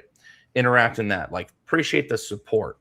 And I know I interact with my chat a lot. Everybody kind of does. I'm more kind of chat centric or dependent because you're a smaller channel. You kind of have to get people hooked, right? Because they want to build that kind of rapport. And Climatic was saying is at some point, if you want to be a larger channel, you have to not let the chat dictate the content. And that's kind of what I was getting from him. And it makes a lot of sense. And I did an experiment this morning. And I did an experiment today on my stream twice. Go back and listen to my stream this morning and my stream that I did this afternoon. I did not even acknowledge the chat one time. They're both social experiments. I was trying it out. Other than super chats, I did pin them and I briefly read them and then moved on. I had more people watching me, usually within the hour, 2 hours. They'll slowly trickle up, trickle down. In an hour of my stream today, I had over 200 something people tuned in, listening, and on point, right? And it was only an hour stream. It was just a little experiment I did today. This morning, same thing. I have more people watching, paying attention, staying on. I looked at the analytics. People are more engaged because they're there for the content. Not that I will do that continuously, but I did 2 times just to try it out. And I didn't say I was going to do that. I just did it without people knowing. And it made no difference other than I saw the numbers kind of go through the roof and people were more engaged. And the amount of time they stayed and on and listened was like 5 times the number what it was, what I normally have as to the for what the metric they call it, right? The amount of time that the average watch hour, whatever it is, I forgot what it is. It was like 5 times what it normally is, right? Which is insane. So I mean, there is proof that it works, but it's obviously a small channel and it's just a simple experiment that I did. But that's kind of what I got from Cly, and that's why I did it. Was, you know, obviously my channel's so small, it's irrelevant. But I understand what he was saying.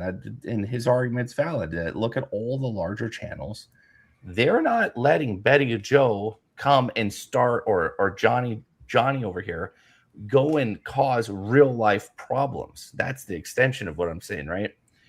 It's just the chat over here. You know, when I've had it happen now to me twice, where it's something in the chat has not necessarily affected me in real life, but it had something that was like could have been in real life. You know what I mean? And it's bullshit. It's absolute bullshit. And it also is very easily, you can let chat derail what, like there are times when I actually have a notebook and I have a list of things that I want to talk about, just because I want to talk about them because I think they're relevant and some things I want to get off my chest and whatever. And I'll get like halfway through the list and something will happen in my chat and I'll never get to the rest of the list because some kind of drama somewhere, one person can come into your chat and derail the whole thing, Joe. And and all of a sudden, everything you had laid out for your show just goes to shit. Now, I try to, I kind of do both ends of the extreme because, like I probably boots on the ground stream. I know I do more than Unfiltered, and maybe recently I do more than Bill. Bill did more than me, but I think I've kind of got more than you now, Bill, because you're doing more restreaming. When I'm out on boots on the ground, I can't see my chat. I don't have a very good phone. There's no glare resistance, so like most of the time, if it's daytime, I can't see my chat anyways. So I encourage everybody to talk to themselves. When I'm in the studio at home, I try to, you know, I'll start my stream saying, I got nothing to talk about. Tell me what you guys want to talk about. That, you know, I'll go from one extreme to the other. And to me, it feels like a good balance, but it's so easy. I mean, sometimes your chat is just pure chaos. Yeah. And it's just by nature, because you got 15 different people in there among, you know, 30 or 40 people. You got 15 people bringing up 15 different subjects all at the same time, all of them fighting for attention. And each one of them has 3 or 4 people talking to them. You can't, you're just like this the whole time, you know, and that's not good content either. So it's like so hard to find that balance at times. But yeah, as far as the buck landing on us, we don't have much control. See, here's the thing. If we don't control our chats, the chats do what they want, and then they bitch because we don't have control over our chat. Then we turn around and try to institute control, and then they bitch because they bitch about that. So it's a no-win situation for us. It really is. Somebody is going to be unhappy no matter what we do. So you just got to kind of find out. I mean, for us, it's weird because we all share the same chat. All three of us on the screen right now, we share the same chat pretty much. So we kind of know who's in our chat and what they're going to be like. And like I said, we know when we see an individual name pop up on the side, we're like, okay, here we go. We know it's about to happen. We'll even acknowledge it. We'll be like, all right, what are you doing today? You know, it's almost like a joke, but it's so hard because like Danny and Chris made everybody mods. Unfiltered, you have no mods. I've got like 4 or 5 mods. I don't know. I think Bill does the same thing. He's only got a select few.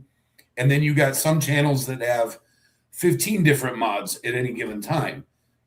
And no matter what lane you choose, somebody is telling you you're in the wrong lane. Yeah. There's no right answer. No matter there is no right answer. You there ask. really isn't. And the thing with the mods on my end that boggled me was when I went through my, you go to your moderation list, you can see all the users that are hidden. I had asked people that I had modded, and I had maybe 8 mods. We'll say, whatever. 8, we'll say 10 because it's an easy number. Whatever it was. I had asked them simply do not hide anybody, do not time anybody out unless I asked, right? If I asked, like, hey, take care of it. But their job was simply to show the messages as long as it wasn't saying the hard N word or something off the wall right there, or the certain things, right? Like obviously just let it be, let it just go and don't show it. And what happened was over a period of a week, and I know who did it. I had over 150 people put in that.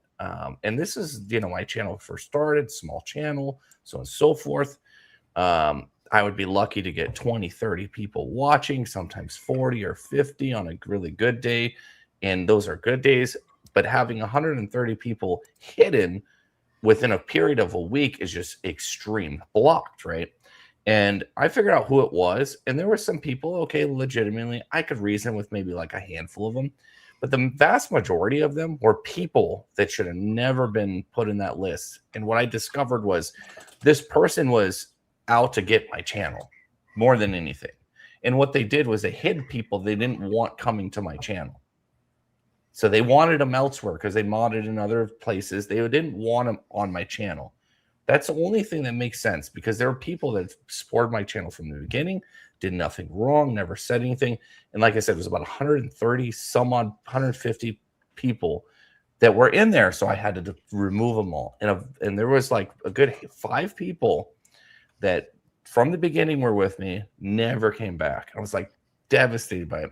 But so I got rid of all the mods. I said, screw it. And then out of the 10 or so, we'll say, there was a few that were like so pissed that I unmodded them. They took it personal and they never came back. So, and I explained to them like, hey, it's not personal. I'm just going no mods. They took it personal. So it's just like some stupid stuff you have to deal with having a channel. If you do the mods, then if you're like, I want to unmod people or change it up, people take it really serious. So yeah, I had to deal with people getting furious that they were no longer moderators. And it's like, well, I could just do it myself kind of philosophy. So I don't ever intend to have mods ever. I mean, maybe in the future, who knows? I just don't ever see a purpose because YouTube does a very good job. Of moderating a lot of it. They really, and I have it on the least setting. You could turn it up to where it blocks everything. There's maybe times like links, whatever, but I have a chat bot that does all that. I mean, if I really wanted to go and program it. So I don't know. I just don't, that one experience was enough for me to say, you know what? Not happening. And then in after that, I know 2 of the streamers, they're like Zach X. He found the same thing on his channel. I think it was like 200 something people put in the hidden list and just people that shouldn't have been there. And then someone else I spoke to probably about a week ago on the phone with them, we're just kind of shooting the shit about streaming, and they probably have 100,000 followers, right? And I was telling him about the story with the mods, and he has a lot of mods. And he's like, I've actually never looked in my list that you're talking about. Never once. I didn't know ever there was looked a in the- list. I'm going to ask you later how to find that list. Yeah, he never looked. He had over 350 people in there. Damn. Over 350 people in there. And he's like, I know exactly who did it. We sat there for like a half hour while he's deleting them. Some of the names are like goofball names. He's like, I know who did it because one of my mods, every one of these persons had some type of interaction with them, like some kind of beef, and then they just never came back. So they were able to connect the dots just like I was, right, with a smaller channel and be like, okay, this person, and he unmodded them immediately. Because obviously at the end of the day, yeah, he's got it up right there. Did you see that, Ingrid? Looking out. Yeah, that's it. Barely. I'll look at it later. I'll play it back later and it'll be bigger. But yeah, at the end of the day, this is what I was talking about this morning is, you know, one of my things is actually with Google services. I do like marketing stuff. Kind of been doing it for a long time. I own a business. I do the marketing for my own business, but also did it, whatever. Google services, you know, obviously like AI, all this stuff, right? If you're continuously timing someone out or putting them in hidden, when you hide someone, it's your obligation to kind of hide someone they're violating TOS, right? Either time them out or hide them, right? So they don't continue doing it. Well, if you're excessively doing it, you're signaling to the AI hive, mind hive, that, hey, your chat is full of people that are violating the TOS. And guess what Google's not going to want to do is they're not going to want to put you in the browser search. They're not going to want to put ads in front of your channel. It actually hurts your channel at the end of the day, right? And that's just a fact. It's just a fact. Not saying mods are bad, but there could be situations where you're like, okay, they're just heavily modding it too much, right? And it's just bad overall for a channel, especially a small channel like mine that's trying to grow, right? I can't afford to have 130 people hidden when I have 2,000 subs, because that's what, 5% of my channel or whatever it is, right? It's crazy. True.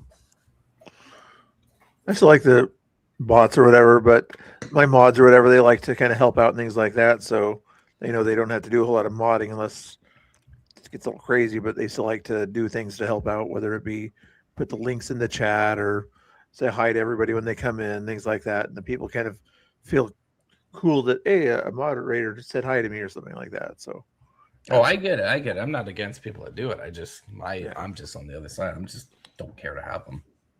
I've got a couple in mind, but they understand that I only want people kicked if they're being like extreme. You know, I'll give anybody a chance to come in and argue a little bit and whatever, and you can even troll as long as it's cool, funny trolling. But these people that spam or these people that come in and just bam, come in hot and heavy with the N word and whatever, those people got to go. But for the most part, I've never banned anybody who's like a regular. It's just people that are obviously wanting to get banned. But I need to check out that list and see if, you know, I only have a few mods and I kind of trust them, but you never know. Yeah, and over the years too, that list could just, let's say it's one a week, right? And you've been doing it for a year. You know, there's 50 whatever weeks, and that's 50 per people a year, or whatever, like 2 a week. Yeah, it could add up. Or if you're out streaming on the ground or something, or doing something, or more active, over time that list builds up. But my channel was so new at the time. Shit, when I did the no mods, this would have been a month, 2 months ago, a month and a half ago, whatever. That was like, I've only been streaming for 3 or 4 months, right? So it's very new. So I think that's kind of a lot. That's what was the problem. Well, the thing that concerns me is you didn't even know what was going on. So I may have I may feel like I'm lucky and I got all this shit going on in the background I don't even know about. And I'm thinking I'm immune to it when it's all happening and I don't even know. So that's what's got me worried now. Yeah, and you know, like if they're not a managing mod, they can't undo it. So if it's just like a standard mod, they do it, and then it's kind of forever, right? Unless you have a managing mod that's going and fixing it, right? If they're not, then it's forever until you fix it. True. I had 3 managing mods or whatever, but I usually do most of the managing, but they just kind of hang out or something like that and communicate and help out when I need them. Jeannie, Britt, and Sharebear. I haven't seen Britt tonight or Sherbert. Where are they hiding? Are they hiding there in the back somewhere? Sometimes they're just chilling out. But to answer the original question, it's kind of a yes. The buck does stop at us because it is our channel, but it's kind of a no because, like, we're illustrating sometimes shit can happen that we don't even know is happening, and I'm not gonna take responsibility or credit for shit that's happening behind my back that I don't know and I don't approve of. So I'll take responsibility for it and I'll do what I can to fix it, but I'm not going to take blame for it. Yeah, how can you? Yeah, how can you? Yeah, and what's funny is I had a family member that was actually put on the, you know, one of my nephews that watches, and I don't know how he got on the ban list. It was like, oh my god, were they just like one day like I'm banning everybody like that? I think I could. But yeah, he got put on the list. I'm like, how the hell did he get put on the list? Because he's only came in like 2 or 3 times, right? And it's just crazy. It's like, holy shit. Yeah. So I had to go remove everybody, and then I haven't put anybody back in that list. Other than I did put someone in there the other day. That's CCTV. Everybody knows CCTV. I was just annoyed. I banned. I'm like, hey, you know, for the rest of you're banned, but the next day I went and removed them. So everybody knows CCTV. Thank you, Purple Love, for the gifted memberships. Thank you. Hoping somebody I recognized. Mr. Bones, you gave by accident, even a liberal Mr. gets a membership there from Purple Love because he's been chatting a lot in here. So that's why the algorithm picked him up there. Mater, I think I recognize a little bit, but those other names I don't recognize so much. But thank you so much, Purple Love. I appreciate it. Even though you disagree with Unfiltered about Cly stuff or something like that, but a lot of people disagree with me. I'm just speaking my mind, you know. I know. I get it all the time. Like this morning, especially. I like even trying to explain someone else's argument that you may not agree with, but it's good to understand another side's argument. Like you'll explain an argument, and they're attacking you like you're arguing that point. It's like I'm trying to explain to you the other argument and then give you my argument. So like, I don't know, I'm more into the long form kind of dialogue, not the just real quick gotcha stuff. And I see that all the time. So I try to narrow it down so that doesn't happen. But yeah, I get attacked for the wildest things. It's like, holy crap, let me finish the point before you attack me. So I got a weird question, and Laura Lee's last comment kind of made me think about it. What do you think about these people? Unmod me. When people say unmod me, I think it's kind of stupid. I don't understand that. If you don't want it to be a mod, just don't go to that channel. I mean, it's not like you're getting paid. It's not like I have a list somewhere that has your name on it that everybody can see. I mean, I don't understand that. I'm probably a mod in channels I haven't seen in a year, you know, because if you're not interested in it or you don't like what's happening there, you just don't go there anymore. Yeah, you leave. And I just quietly exit stage right, you know, and then that's it. You know, I don't support that person because you haven't seen me in their chat in over a year. You know, it's that simple. But it's like, it almost feels like it's an attention thing. Yeah. It's like you want something, you want to walk out the door and slam it, but you can't because you're on the internet. So you're slamming the door is Unfiltered, unmod me. That's the slamming the door on your way out. Yeah. When they can do it privately, it's a little bit better. But when they do it publicly in the chat too, yeah. They do publicly in the chat, they're like, okay, you're gonna make it about you and not the channel that you originally supported. You know, it's like strange. And that's what actually happened when I started looking into the mod thing on my end, was that exact scenario played out. Someone was like, hey, if you're going to have someone else, so-and-so as a mod, I can't be a mod on your channel because I don't like what they're saying over here in another channel. How dare they say something over there and be a viewer? It was Bach is what it's related to. They go to Bach's channel and watch them over there, and they weren't even a mod. They just go over there, but they come over here and they're a mod, and I don't like that. So you need, It was exactly that, a public slamming the door in your face. And I said, well, it's not an airport, see your way out, you know? And that was the night that actually triggered me to kind of look into this mod thing, was that exact scenario. It's like, what the hell? Like, it's not a big deal. And another thing was like, so-and-so is a mod on this channel. And I think it was Box channel as well. Like, she was, or he, or I forgot who it was. I'm just saying she was a mod over on Box channel at one point, not anymore, but in the past. And I made them a mod because, you know, I don't know why I was making people mods to begin with. You're a new channel. You don't know what you're doing, right? You're just mod whoever you think you could trust at first. And I modded them, and so many people made a big hook. Do you know Bach? I didn't even know who Bach was up until very recently. It's like, I don't even know who this Bach guy is, right? Like, who the hell is this Bach? And everything, everybody's like got their own way to describe him. And I go, listen to the guy. Yeah, I probably disagree with him, but I don't have this hard on for him that it's like, oh, I hate him. I mean, he's a Muslim and da-da-da-da. And, but I've had conversations with him. He's been on my channel. I've been on his channel. He's been respectful. So, I mean, I could have respectful dialogue with people that I don't like or disagree with. Doesn't mean I'm like, okay, you went and watched Bach and I'm going to chase you around everywhere you go and punish you. Right. It's just crazy. It's crazy. Absolutely. Well, it's crazy. like, I'm watching over in the chat, and there's a lot of talk about climatics in the chat. And it's aimed at you because apparently you said some decent things about him or something like that. But with the mod thing, it's like up until about, what was it, been like 5 weeks now when he did his quote unquote crash out, and everybody decided they didn't like him when him and Tommy went separate ways. I don't know the whole situation, so I'm trying to be politically correct. I haven't chosen sides. Clay has never done anything wrong to me. I'm not going to talk shit about the man, and I don't know the whole situation about his crash out or parting ways with Tommy. I don't know what happened. I purposely stayed out of it. So I'm not going to talk shit about either one of them. But like before that point in time, everybody thought Clay was cool. And it was not a bad thing to be a mod on Clyde's channel.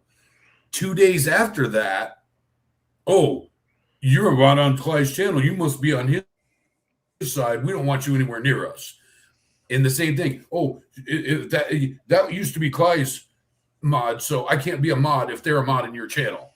And it's like, okay, a week ago, it's like the golden escalator with Trump. Before the golden escalator, everybody thought Trump was awesome. After the golden escalator, all of a sudden he was a bigot and a rapist and all that. Sorry about the word, a grapist, whatever.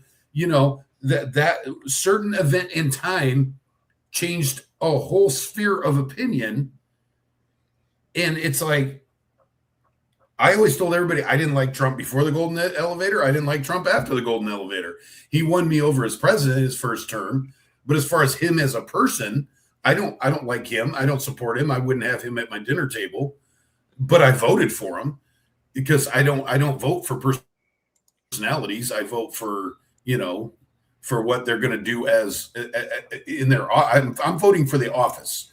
I'm not voting in a popularity contest. I'm voting for an office. Yeah, right. I'm not a Trump cultist. I like what he did his first term, so I voted for him again. You know, it's that simple. But there's the golden escalator day. Before that, he was a hero. He was an icon. Everybody loved him. And then the day after that, all of a sudden, all this bad stuff came out about him.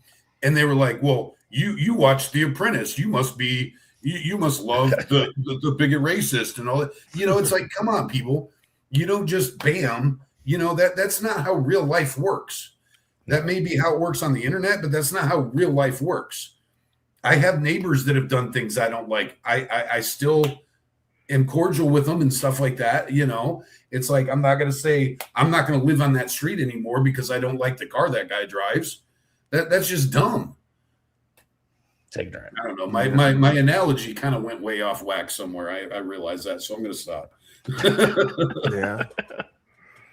No, I get it. And you know, it's people take things out of context. Like, I could give you an example. Like, the other day, I created a private group, X group, for people that are on my channel that are members, right? So they can go in there, interact, give me ideas for the show, whatever, right? It's just a private X group. And I said on the live, like I kept sharing the link. I was like, but I'm not going to allow lefties or anybody that's going to spam and be stupid, right? I'm be selective on who I let in there. So if you're like some no-namer, you're not going to be allowed in. And after that live ended, the next day, I'm getting comments from this crazy gal chimping out saying, I thought you were a free speech absolutist. I thought this, I thought that. I thought you don't ban people on your channel.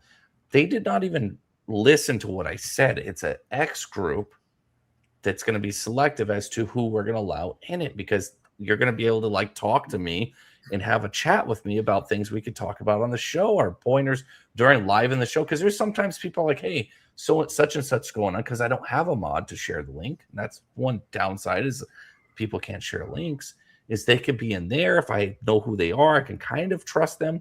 They could share the link and I'll have it, bam, right there, readily available. And like, they didn't comprehend. I explained it so thoroughly, and I kept dropping the link and explaining this is for X. Like, and I went back and forth with them on my channel. It's like, they're just not paying attention. They're just not paying attention. And they want to start all this beef over because I didn't let them into a poor little X space. It's like, you're probably the person I would not let in. If you're doing this, like, you're here to disrupt, period. And there's a lot of people, I think, that are just agent provocateurs, maybe not at the level of that title, but disruptors, you know. And there's a borderline between being a troll and a provocateur, right? And the trolls are fine, I don't mind them, but you have people that I think edge on the line of being trolls to provocateurs. And I mean, Joe is probably more on the provocateur side. I mean, he never, as long as I've been experiencing with that guy, he's never talked about the topic at hand. He's always changing it. He always wants to be the center of, you know, he's a perfect example. And I don't think that he's stupid. I think he's doing it intentionally. I really do. Because I had one time 2 different things going on the screen, and he's in both of those chats, stirring up shit here, stirring up stuff here, coming to mine, stirring stuff up, and he's over here saying so-and-so saying this, and he's just all over the place. I just envision this guy with like 50 screens and just harassing people. Like, that's what I see Joe. Like, I don't know why. He's not stupid. He is not stupid. No, I think he's more like one of those Chinese kids that's got like 20 cell phones on their screen. You know, he's Joe is one of those ones. Whatever, I'm over here saying this in that chat and say over this in that chat. You know, those sort of bot centers or whatever you call them.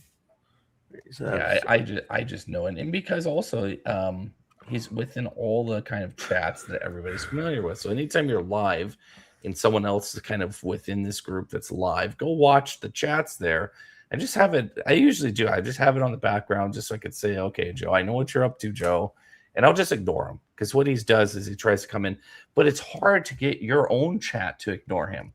So they start talking, conversating, and then the chat's controlled. And I don't acknowledge it, but it gets to the point, it's like, you know, maybe he needs to be timed out or something just to stop it.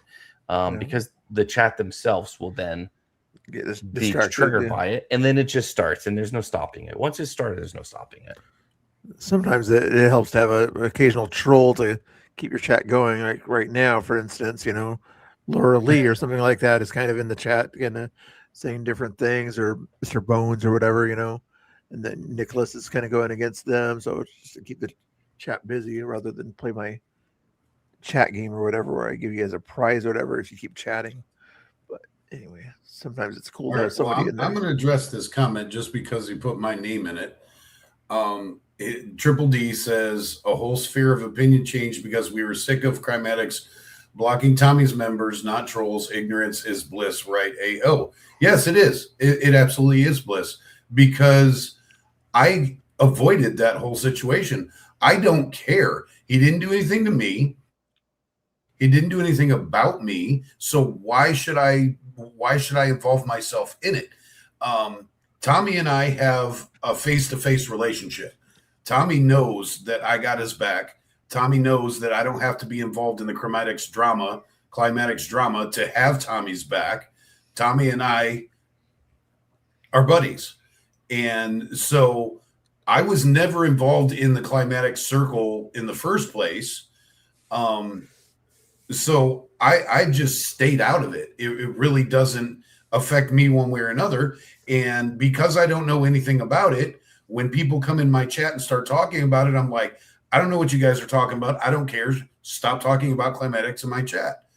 And ignorance is absolute bliss because it has nothing to do with me, so I don't care. It's drama that doesn't involve me, so I don't care. All that does is get in the middle of other stuff that's important and fun. We try to have fun in my chat. We try to keep it positive.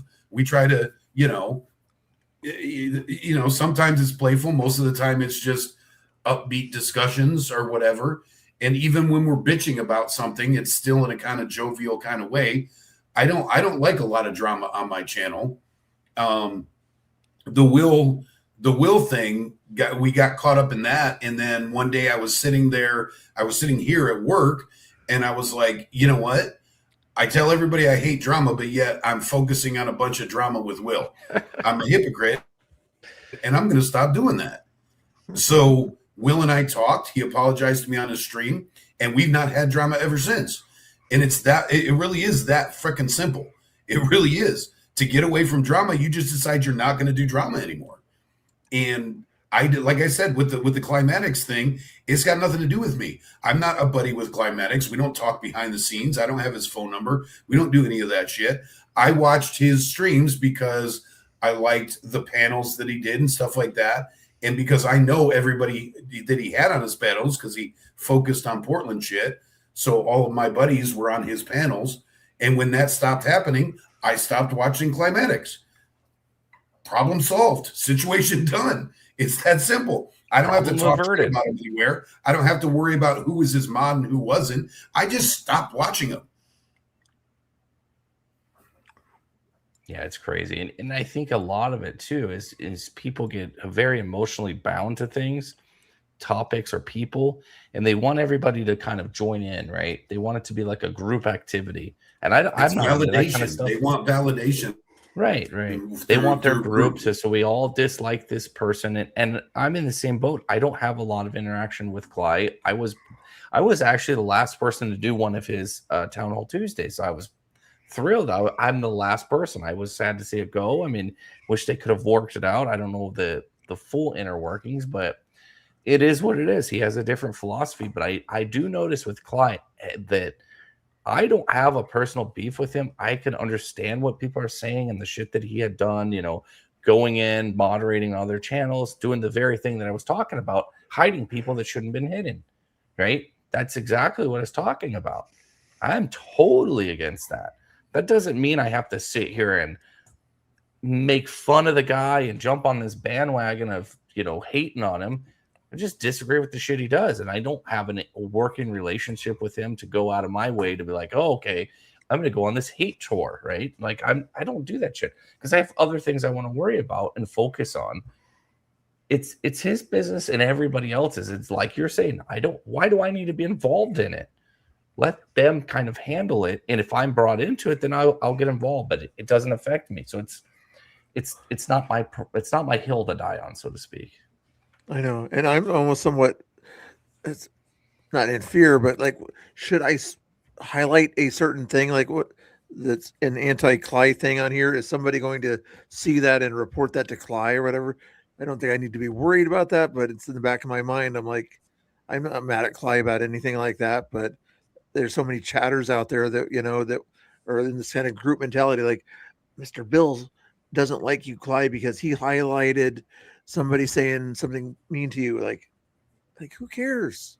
And it's just the chat. The chat can say what they want to say, and I'll highlight what I think is important to highlight. Doesn't mean I agree with it, what that highlighted thing says, but it's a lot of people just take so many things way out of context, or think they mean more than they think seem like more than they mean.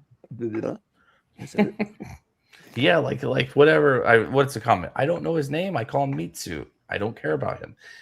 You obviously know his name to give him a nickname. It's kind of that stuff I don't engage in. Or it's not that it's bad or I disagree or anything like that. It's just it's just people obviously don't like him, and it's obvious. They start giving him nicknames or like crime addicts. Like I don't know. I don't get involved in that trivial stuff. I mean, if I'm saying it and having banter and talking crap, like in a, you know, like men will do, I guess it's one thing, but to like, I don't know, I don't go way out of my way to do stuff like that when I'm not involved. If I'm involved, I'm like, hey, this is Crime Addicts or whatever the hell his name is, right? It's just, yeah, it's, and people do want to drag everybody else into it, especially like the content creator folks. They would love to drag everybody into it because then it's like certainly validates things that they're saying. And that's kind of what I was going to earlier this morning, the chat centric stuff. Sometimes the chat will cause more drama on a simple topic or disagreement between people than what's actually needed. It's just simple. Okay, they ended their Tuesday and Thursday thing. Okay, let's move on. Let's move on. What else, right? That's how I see it. See, that Laura Lee brought a comment up here. He said I'm assuming it's a he. I don't know if it's not. I'm sorry. It says, I don't know any of y'all. Let's be real. And that's an excellent point. Yes. Like Mr. Bill, I know in person. Now I know unfiltered in person. I know Tommy, Shane, Nico, Tinkerton, all those people I know in real life. I know there's a good chance I will break bread with them in the future. Those people I care about. Those people, their opinion matters to me. If I don't know you, there are some people in chat that are important. There's some people in chat that you develop a almost intimate relationship with. But for the most part, I'll say 75 to 80% of your chat is random people that you're never going to meet in real life, that you're never going to have any real life. Once you press the off button on your computer, they disappear and you disappear to them. Those people should not affect anything in real life. There are a couple, like, I don't know if you guys saw earlier, I did an unboxing. I've got Doc G in my chat. Him and I are like, we've got like this connection. We're long lost brothers, even though we've never met each other. That's somebody I care about his opinion. Share Bear, she's somebody because she's so heavily involved and because she supports the hell out of our channels.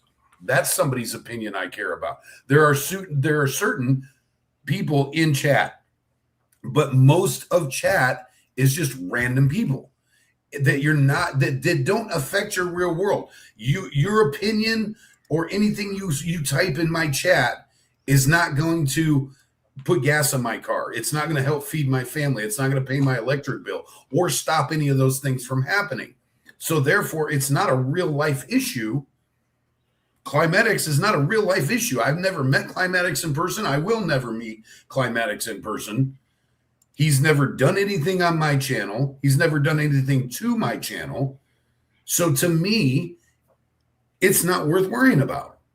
And when I keep seeing people talk about it in my chat, it's frustrating because I want you to focus on stuff that's important to both of us. And when you bring up somebody else's chat, you're taking the focus away from what we're doing on our show. And that's frustrating. True. Yeah, then I mean this comment right here kind of sums up. We are just peasants, right? We know we're just right. And that's kind of a passive. He's obviously being kind of passive aggressive. And that's how they think that we see them if you're not engaging them all the time or not jumping on the bandwagons. And that's just not true. It's just not true. Everybody's different, right? I might interpret something different than Angry or Mr. Bill, or we might respond differently. We might jump on some bandwagons and not jump on others, right? And I think people take things too personal. That's how I see it. I think people take very basic things too personal. And at the end of the day, like I say always, a lot of the people, they're just emojis and hashtag or names, right? They're just an emoji and a name. They're like, the 75% of people you're talking about, we don't have that connection with them to even understand. I mean, even like if you look at it, like if you're trying to tell a joke, the inflection and the way it's said in person is different than if you type it out. You could take the same line of sentencing and it could have 20 different meanings on text, whereas in person, it's a lot fewer, right? So it's the same thing. You don't know who's trolling, who's joking until you understand them and understand their character, all right? He's talking a lot of smack, but he's joking. That's part of his character. But if he just came in and said some things, you'd be like, this guy needs to go, right? So it's just everybody's different. And I think a lot of the times they want everybody to be molded in the same box as everybody else. Like, hey, I don't like them, therefore you can't like them. I say this, so therefore you say this. I'm doing this, and other channels are doing this, therefore you have to do this. And that actually bothers me the most. Like, when they're like, hey, so and so, like, these people don't like this person, you need to also not like them. It's like, no, I don't do that. I just don't do that. Yeah. Place like my voicemails, things like that. People, you would think they would come in and just kind of say a message talking about themselves, but in most cases, they're coming in as a character. Sometimes I ask them to, but usually they just do it on their own and playing a character, not sort of saying, Mr. Bill, nice to meet you. I was a long time watcher or something like that, but they're always coming in as somebody else. But if I pick up the phone and try to talk to them, what are they going to act like? They're going to act like themselves, not as a character in most cases. Because once you have that sort of dialogue with someone directly or whatever, they're going to be themselves. But if they're not seen or heard directly, then most people will typically want to play a character, somebody outside of who they are, if that makes sense.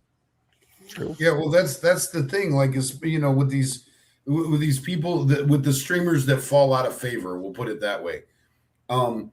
When you're in chat, you're afforded a certain amount of anonymity, and there's a different level of accountability between the streamers and the chat. Our faces are out there. We're putting ourselves out there. Like Ross said, there's all kinds of ways you can interpret things that are typed in a chat. Same thing with text message.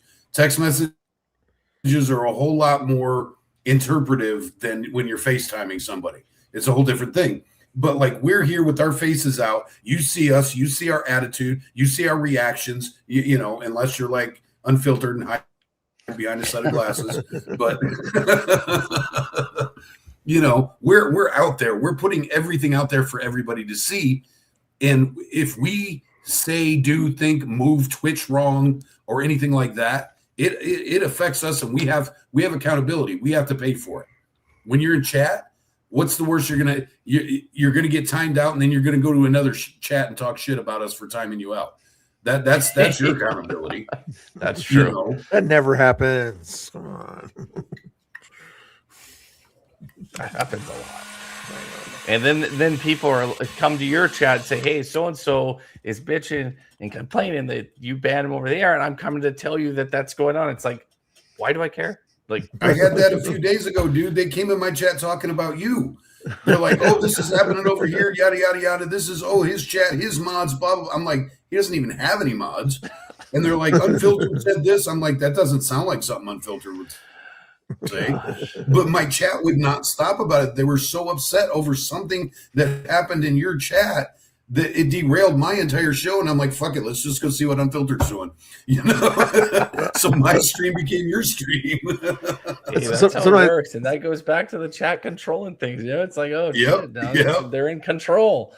And sometimes what I'll do when they do something like that is like, okay, say something about Chris and Danny or whatever, or restreaming or something like that. So I'll go into their chat and restream them, and just kind of play on what the chat's doing, but sort of teasing what the chat's doing at the same time. Like, okay, chat, you want me to do this? I'm going to go into it 150%, not just the 100% you want me to go into it at, so overplay their hand basically. It's insane. Make them look not make that, I guess, look silly, but sort of say this is childish, so let's act childish, Who is Laura fighting with in chat? It was Nicholas. I'm not paying too much attention to it, but yeah, I saw him and Nicholas. Or I don't know, is Laura Lee man or female? Laura Lee, or is it Laura Lie? I guess it's Laura Lie. It's probably a female, but looks like Lurley to me. Lurley, yeah, with one of the. There's no I in there. I keep saying an I in there, but there's no I in there. Now I see it on the big screen. Lurley, are you male or female, or do you not want to disclose that? Or both. Or you have the orange hair we saw earlier. Yeah, that's a good question, Martha. Who is this on the screen, Bill? I was trying to figure it out. SIW Outdoors. Let me give you the link here for you guys. I like to watch some of these cow videos or whatever. Once in a while, they do a nice job, and Cow show off their videos. favorite cows, and they take their cows all over town. Whatever. Here's the channel. Mr. Here's Bill likes to keep a little distraction on the screen, you know. Yeah, sometimes they don't want to look at me or you ugly guys, so I figure let's give them something else to look at. So that way they're not sort of bothered. You want to know something weird about random streamers? I woke up today and saw a random video on my TV, and I looked, and it turns out that it was where I just moved in around last Thanksgiving, so about 6-7 months ago, whatever that is. Oh shit, like 8-9 months now. And but anyways, where I just moved from, it turns out this guy that has a channel, it was my neighbor. I didn't even know it. He was a YouTuber, and he had a Unimog day on his property right across the river from me, and I had no freaking clue that any of this stuff was going on. Apparently, he's got this badass property that you can't see from the road, and it's just it was just so weird because I'm looking at it and I'm like, that looks really familiar. And then I could literally see my property from a shot he was shooting from his, and I'm like, that's so weird that the whole time I lived there for like 3 years. I didn't know that my neighbor was a badass YouTuber. That's kind of funny. That's crazy. Bizarre. That has like an off-road course and Unimogs and has Unimog meets in his yard and everything. So like some cool shit I would have liked to go over and seen, you know? Yeah. Different cow. Give me a different cow. There's another cow. The hell? All sorts of cows going on there. I think I gotta call that Muffin on this. Is that cow? Britt usually likes to watch this content here too. Hey, do either one of you guys know how you get a good camera that films in the dark? Because GoPros don't do it. No, they don't. My phone doesn't do a good job. I don't know if the newer ones do or not, but phones don't do a good job at night either. Do I need to get one of those like Nikons or something? Little LED light or something, depending on what you're trying to film. No, I want to film the sky. Like, okay, so last night, I ended up, Lady A was gone off with a friend, and I ended up leaving for work about maybe 15, 20 minutes early. So about halfway to work, I realized it was really, really, really dark on the highway where I was and not much traffic. So I pulled over to this abandoned restaurant thing, and it's pitch black. So I lit a cigarette and I watched. It's so dark out there that I could see like everything in the sky. And there's some leftover Perseid meteor showers I saw last night. And it was super freaking cool. And I wanted to get film of it, but neither my phone or my GoPro is any good at that shit. So I'm wondering, do I need to go get like one of those professional $800 cameras, or how the fuck? It's all the lens. That's what I think it is. It's the lens. Yeah. Probably. It's all the lens. A little bit better I don't camera. have anything they'll film. I mean, I have a decent one, but I've tried to do the where you let it go in laps with the camera I have. And oh it's yeah, kind those of are cool there shots. To where it's like you pointed at the one of the stars in the Big Dipper, and it circles around. Yeah, it came out like shit. It didn't look as nice as what you see. Those people have really nice cameras. You just saw a little bit of blur and a couple airplanes fly over and shit, and that was it. But yeah, you have to have a nice lens that's able to capture it. Yeah, because there was a point in time at my old property where the what do you call that? The train of satellite things or whatever. Isn't it a what do you call that? Starlink or whatever? Is it Starlinks where it's like 50 of them in a row? Yeah. That was going for like a week straight. I saw those go over my property every night at like 10 o'clock, almost on the dot. And I wanted to get it on film. And I tried doing that. I tried to set up my phone and everything like that. And just, I could not get a freaking shot of it. Shit.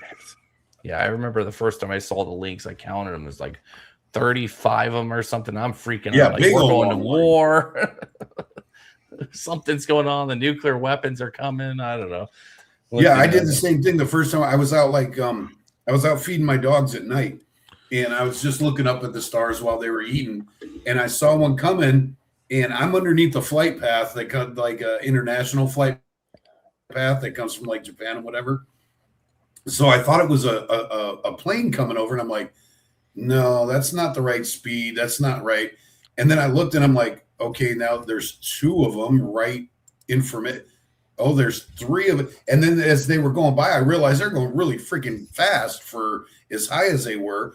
And then I'm like, there's another one. There's another one. There's another one. And I'm like, what the hell is this?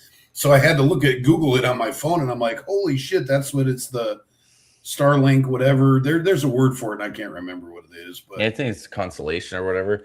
What's trippy is the first one I seen was just, one after another. They were kind of paired up, perfectly spaced and stuff. So it's like 2 seconds later, another one come out of the woodworks. But I saw this one set. It was the craziest thing ever. Maybe it was the gathering point, whatever you want to call it. But they were flying through this, space at the, right overhead. We'll say north to south. I would see some come in from a different angle and get in line and change its direction and link back up and be perfect. I've seen that before, yeah. And if they were too close together, it would slow down and they'd get that whatever, 10 miles apart, whatever it is, right? They would just perfectly realign and stay in that space. So they were just coming from left and right, just lining up into this path. And I saw, it was like 60 or 70 of them this night, just coming from all directions. And it must have been the point in which, like, okay, we're gathering here, we're heading this direction. It was so trippy. I wish I had a camera. I wish I had something, because I tried filming with my phone. It's all shaky or zoomed in. I didn't see shit. There, I didn't capture anything. Captured by thumb or more, or, nothing. Maybe an airplane flying over, but yeah, you need a really nice camera. It needs to be stationary and aimed right. Like, it's a trip. And I've seen some crazy shit in the sky, and I'm like, shit, I wish I had a really nice camera. I pulled out the phone, and it's like just a black sky. You don't see shit. Yeah, you're like quite a bit out there away from city lights and stuff, right? Oh, I'm in the mountains. I'm far out. Yeah, the closest city, or it's not even a city, it's a town, is about 50 minutes out. 50 minutes. That's if you're going 50, 60 miles an hour nonstop without traffic, or sometimes we get traffic. But yeah, I'm in the mountains. There's a certain lake by a certain mountain that he was going to go fishing at. Not to give away too much. That's way north of me.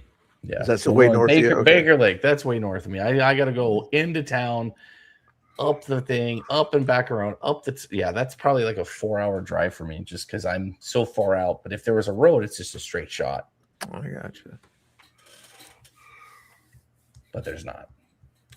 There's not many places that have a good view of Mount Baker. I noticed when I was up there, there's one river I crossed when I was traveling around that area that, if you pause it, stop it just you got to be on the lake. The view of the volcano or the glacier is on the lake. So you're fishing.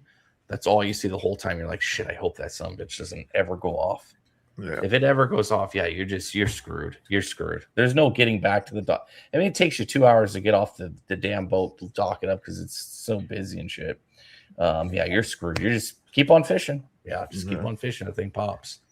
Are all those North Cascades active? I'm pretty sure that one's not active. It's kind of dormant, but it could pop anytime. I mean, it could pop anytime. I think all of our peaks are like that. Yeah, they are. Except for obviously Mount St. Helens, because it just blew. But I think Hood and Adams and Rainier and all of those, they're all capable of exploding. Yeah, it's basically a Rainier. It's the same, like, it's a little smaller, but it's supposed to be a little more active, or possibly active, more active than Rainier, which is crazy. But yeah, you're fishing at the base of it. You're in the lake. It's literally the runoff. So the water, probably 15, 20 feet, is crystal clear water. It's the craziest thing ever. But yeah, it's nice sockeye. It's that real pink fish that you get there. My absolute favorite place to go. We go boat in, we camp, you boat in somewhere, you camp, and you go fish, go to your camp spot, do your thing. Awesome lake. Nice. I like that lake there that's next to the North Cascades. Whatever that one's called and everything. It's a pretty one. You go down there by the dam. There Diablo, probably. Yeah. Yeah, Diablo Lake. It's that boat. If you go boating, it's just where it's at in the valleys. I know why it's called Diablo Lake. It's just so damn windy. It's so damn windy. I mean, it's just it's kind of like Wenatchee Lake. It's just nonstop wind. So it's kind of dangerous if you don't know how to handle the boat. Boat, especially at low speeds, because low speeds is when it affects you the most. And mine is Alaska hardtop. So it has like the body wind sail on it, if you will. And it just takes it. So you gotta really plan your hitting the dock. If you're not with someone that knows how to drive the boat, because you're in the cab and you have to run outside the cab and jump onto the dock. So I mean, craziest shit ever happened one time. I'll tell you a quick story. As I was going to dock, and luckily I have this set up to where it's like I know this could happen, but I ran to get out. I jumped on the dock, and the boat just took off the other way. And luckily, I always have on the back the rope. I grab the rope, and I usually sometimes don't. I'm like, I got it. I'll jump out and grab the front of the boat because it has this metal trim. For some reason, I'm like, I grabbed the rope.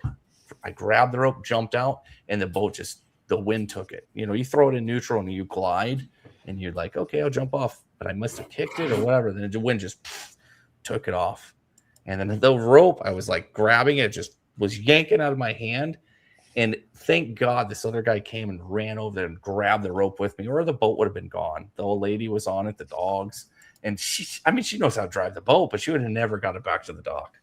It would have just, went wherever it went. It's crazy. Yeah, it could be dangerous. And that was on Diablo Lake. Wow. I'll be back, guys. All right. Diablo Lake. Yeah, Diablo's pretty wild.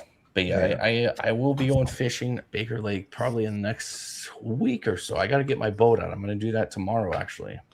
Well, get my boat out. It was winterized, so I got to go and get it ready, prepared. Get fishing gear ready. Yeah, it'll be fun.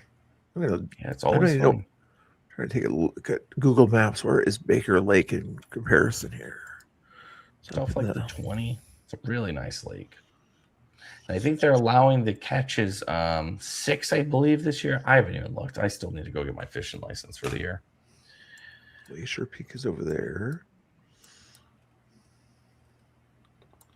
Lake Kavanaugh. It's not what. Oh, there's Mount Baker. Okay, there we go. Baker Lake. Okay, there you are. Okay. Kind of boat. It's a Bayliner Trophy. Bayliner Trophy. It's the Alaskan hardtop. You usually don't see Alaska hardtops as often. Okay, closest town, is Concrete or whatever. Concrete, yeah. Little town. Yeah. Cascade Burgers. But there's not a whole lot there. The place, you've probably been there a few times. Lake Chelan. Yes, I go there all the time. I figure. Went Good there fishing there too.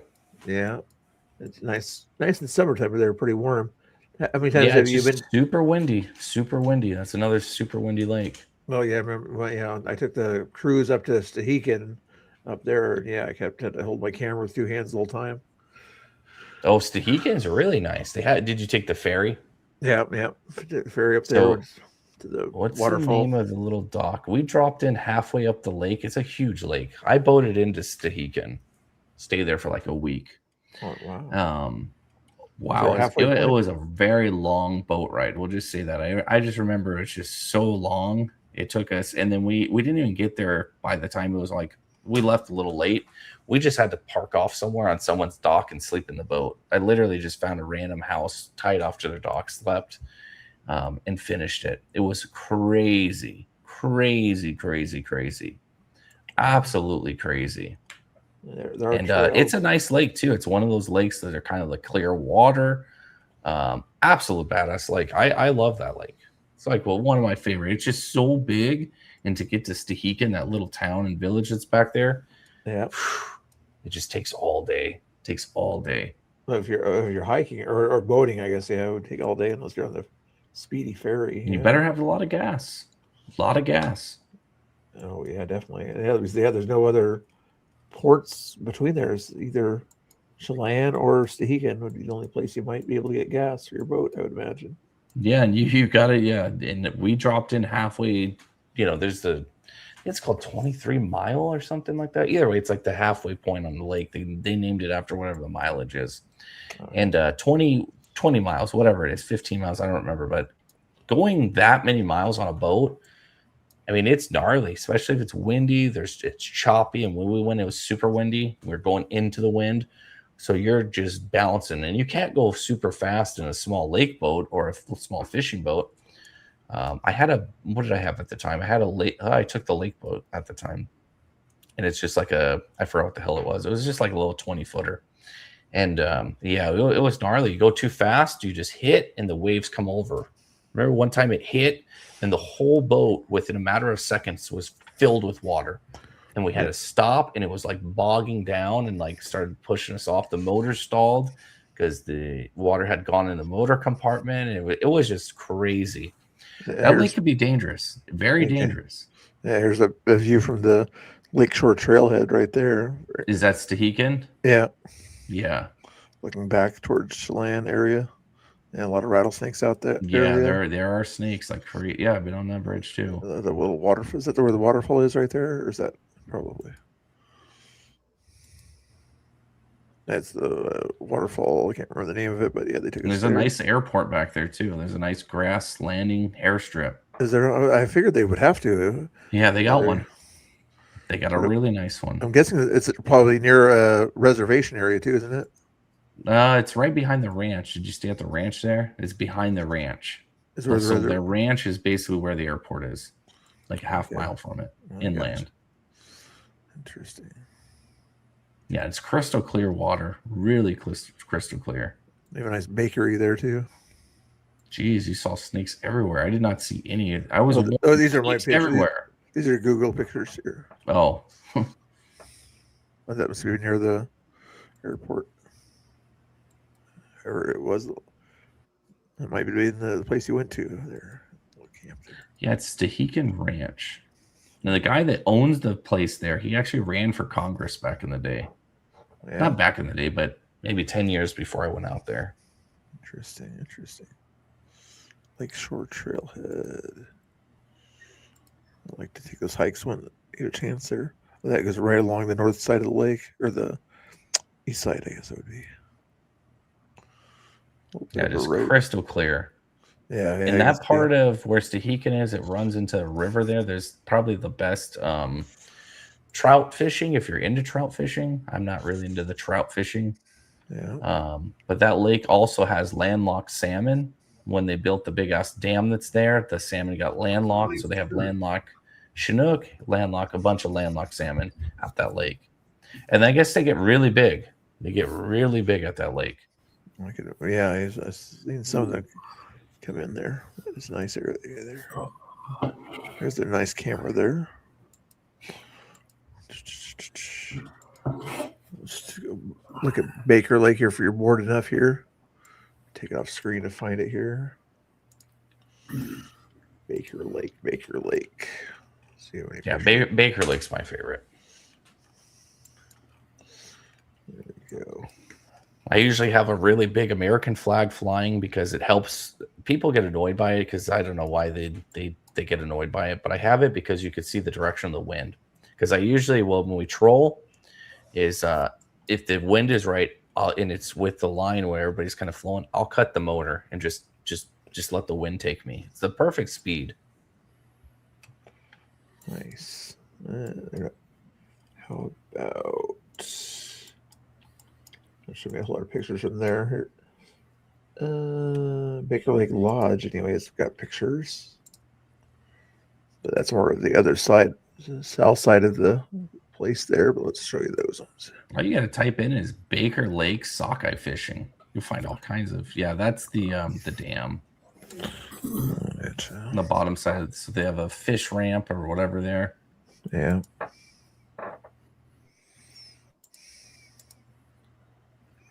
Oh, waterfall there too. Probably wintertime. Oh, they got a little fishery there. That's where they kind of bring them. That's by the dam. Okay. They actually bring all the salmon in pre-season in this big ass. It looks like you ever seen like the guys that come and do the septic tanks, the big ass tanks? Yeah. It's exactly what it is. It's just a big ass tank, and they just dump it into the lake, and it's just 100,000 fish at a time or whatever it is. Baker Lake sockeye Tips Yes. northwest. That's the sockeye. That was Mount Baker in the background on that one there. That's it. There you go. Nice. That's a big ass one. Jeez. They're not. You think she hauled that in, or did somebody haul it in and give it to her? She's probably on a charter boat. Guarantee it. So she had two dudes helping her reel Yeah, that she in. just like, all right, here, take the pole. We'll net it in for you. 5 daily That's limit 2 sockeye. Minimum size 18 inches. Yeah, that's probably old because the limit I think is 4 or 6 this year. Oh, 2 was like a 2021. few years back. Yeah, the runs are just so ridiculous high that the numbers are just going up each year. You ever go out in the ocean? I go do deep sea? here and there for usually crabbing, and that's about it. And maybe my nieces and nephews will take them shark fishing, and that's it. When I say shark, it's like the spiny, the dogfish, the little guys that you can fish for. I've only been out one time. They have charters out of Depot Bay out here, and a buddy of mine woke me up at like 4 a.m. He's like, "Come on, I'm taking you fishing." So we went out to Depot Bay and took a boat off of there, and it's just the weirdest thing because it was nice. Like the Oregon coast is rarely nice. You know, the Oregon coast is always Weather-wise, yeah. hoodie, sweater weather. But for some reason, it was super nice in the morning when we set off. Even saw a good sunrise over the coastal range and all that. But about an hour after we got out there, a storm moved in and it got really bad. And we're probably on a 30-footer or something like that. Not that big, you know. And I was afraid I was going to get seasick because I had never really been that far out on a boat at that point. And it turns out I had to go outside and weather the entire storm on the bow because there's probably 14, 15 people on this charter. And all the rest of them were inside the boat fighting each other for the bathroom. They all got seasick. There was 2 of us left out on the bow. And like I'm a sympathetic getting sick person, you know what I'm saying? If somebody starts hurling around me, I'm going to hurl too. So I had to stay out on the bow so that I didn't get seasick because everybody was inside it was like, and I ended up catching like 2 laundry baskets full of lingcod. It was pretty cool because nobody else was out there fishing. There was me and one guy out there fishing while they were trying to like come in from the thing. And I guess lingcod you control a little bit, you know? So I ended up with 2 fishing baskets full of fish when all the rest of them got nothing because they were below deck getting sick. Jeez. Well, that's fun. Usually that's the other way around. There's too many people. Yeah, lingcod, they're different. You know, they're fun to fish because they'll do this like weird ass. They'll bite, and you know you have a bite, and they're aggressive, and they'll just kind of go silent. You're like, oh, he came off, and then they'll just take off. Like yank on you. And they'll fight again. But sockeye, what we're watching here, these guys are the funnest ones, funnest fish I think to fish. They're just nonstop fighting. They don't stop fighting. Not even when you're hooking them, when you're putting them in the net, putting them in the boat. I mean, they're just nonstop fighting. Nonstop. And this actually is not that many boats. When it's the season, it's heavy. I mean, there's so many damn boats out there. It's kind of not pleasant sometimes. But I'll stay out there all day from the morning to late at night. And usually after about 11 a.m., people leave because they get pissed. I didn't get a catch or they got their catch, whatever. After 11, there'd be like 10 boats out there tops in the whole lake. Everybody leaves. They go back to their campsite, whatever. So I'll stay out there all day. I don't give a shit. Or until you get your limit. Have a good night, Mr. Bones. Thanks for joining the chat. You betcha. Thank you, Bones. I know Unfiltered, you're probably not that familiar with the limit, but Mr. Bill knows when it's salmon season, like when you go over the 205 bridge in Oregon City and you look down, it looks like a Walmart parking lot. Oh my God. A lot of people down there. It's What's that? ridiculous, dude. There's a certain kind of fish they get there. I went out with my old roommate there to it's a different kind of salmon that you don't usually hear of. It doesn't taste very good, but anyway, it's a good sized fish. I caught a few of them when I went out there with him. But Kings, Chinooks. There's a bunch of different ones. There's Washington has 5. You have the Coho, Chinook, the dog one, which I forget the name of it. You have I said Coho, the pinks, and then sockeye. I don't know. I've caught sturgeon off the. That's the only thing I've caught. I got sturgeon off the Willamette, and that's kind of fun. You pulling up a dinosaur fish is something. Yeah, right. Fucking dinosaur. Well, they are. They're like literally prehistoric fish. Yeah, this is definitely a charger. These are the people who go out there and it's like they're just waiting. Like someone does the whole rigging, does everything, and they just sit there in their chair. It's actually probably really nice to do because when you're on the boat and you don't have a lot of people that are knowledgeable, it's kind of frustrating. You know, when I bring people fishing, I'm tending to their pole. I'm doing this, having to do this, driving the boat, doing all this shit. It's like, it's not as enjoyable. But if you have at least 1 or 2 people on the boat that know what the hell they're doing, or at least can figure it out really quick, it's fun. But if you have a bunch of idiots on the boat, it's like, well, and they don't know fishing etiquette half the time either. It's like, I'm not even an avid fisherman, but when you're on a boat, I know, I know you give somebody space, you don't cross lines, there's some etiquette to it when you've got a boat full of people. And a lot of these tourists come down and they just don't know. They'll literally touch your shoulder and cast right next to you. And it's like, oh, yeah.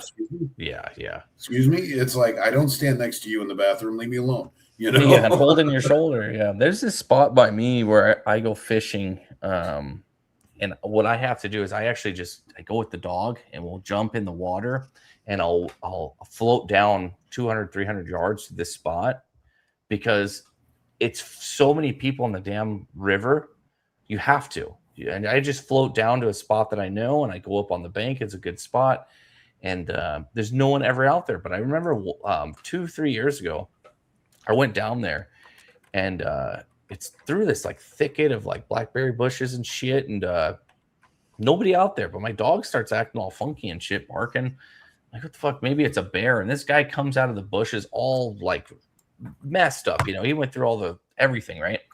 And I'm like, cool, I got someone out here. And this beach is probably 50 yards at tops, that you could fish from. And then the rest is just kind of goes to the rapids and down. And he comes literally right next to me, sets his gear down, and starts just doing his fly fishing. I'm like, bro, like, you could fish anywhere. He's like, but this is a good spot. I'm like, that's exactly why. Yeah, that's why I'm here. So I moved over, and this guy moves over. We played this game for like 30 minutes. I said, bro, it's all yours. I'm out of here. And I left. And 2 seconds later, I'm wrapping all my gear up. He's wrapping his gear up and he leaves. I'm like, are you serious? Are you fucking serious? Because I think he didn't realize how I got there. And he didn't realize I jumped back in the river and I floated back down further to another spot that, to leave. That's the way in and that's the way out. And he didn't realize that. He's like, where's the trail, right?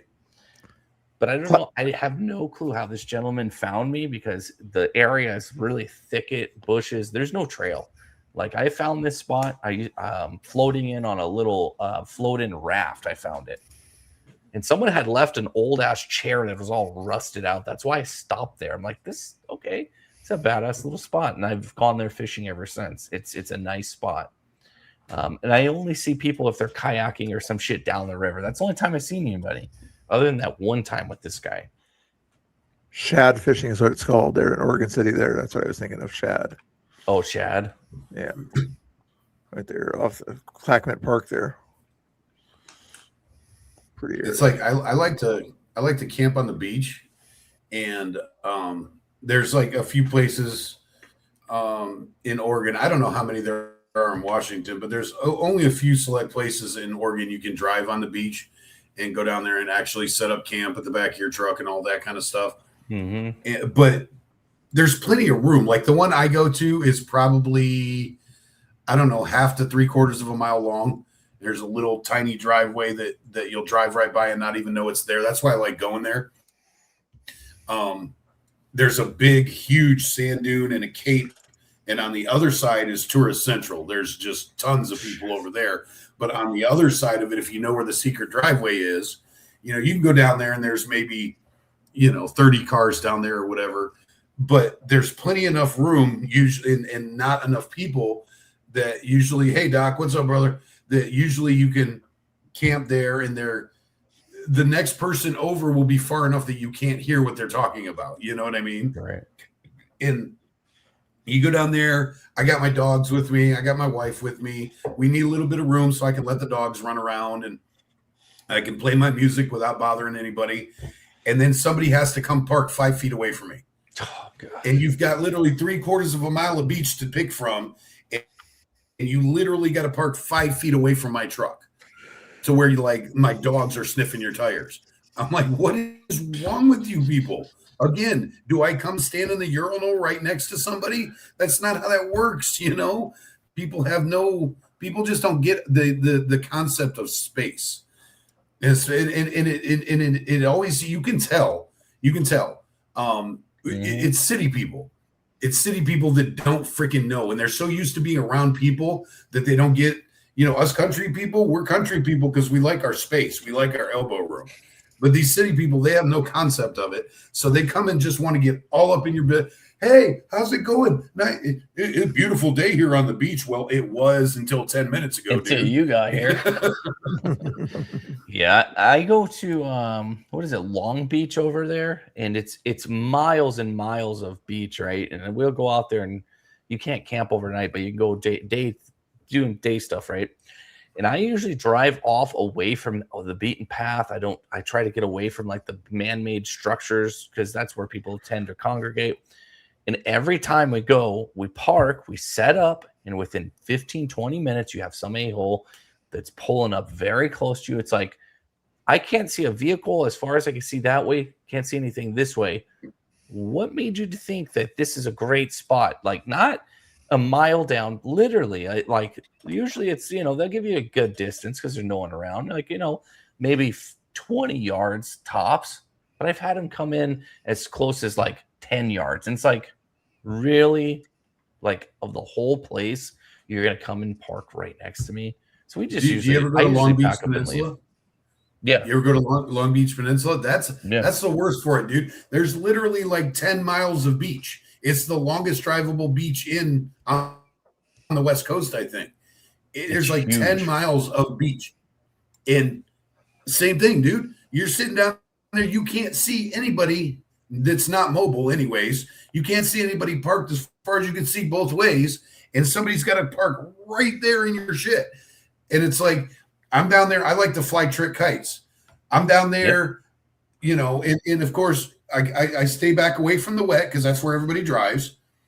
And it's like, I'm sitting here doing the thing, and I have to put my kite down because somebody's like almost hitting the ropes on my kite. And you're flying it, and you want to fly it by the ground, do hover across the ground. They don't get it. And I usually have them, they'll park in front of you on the wet sand because compress.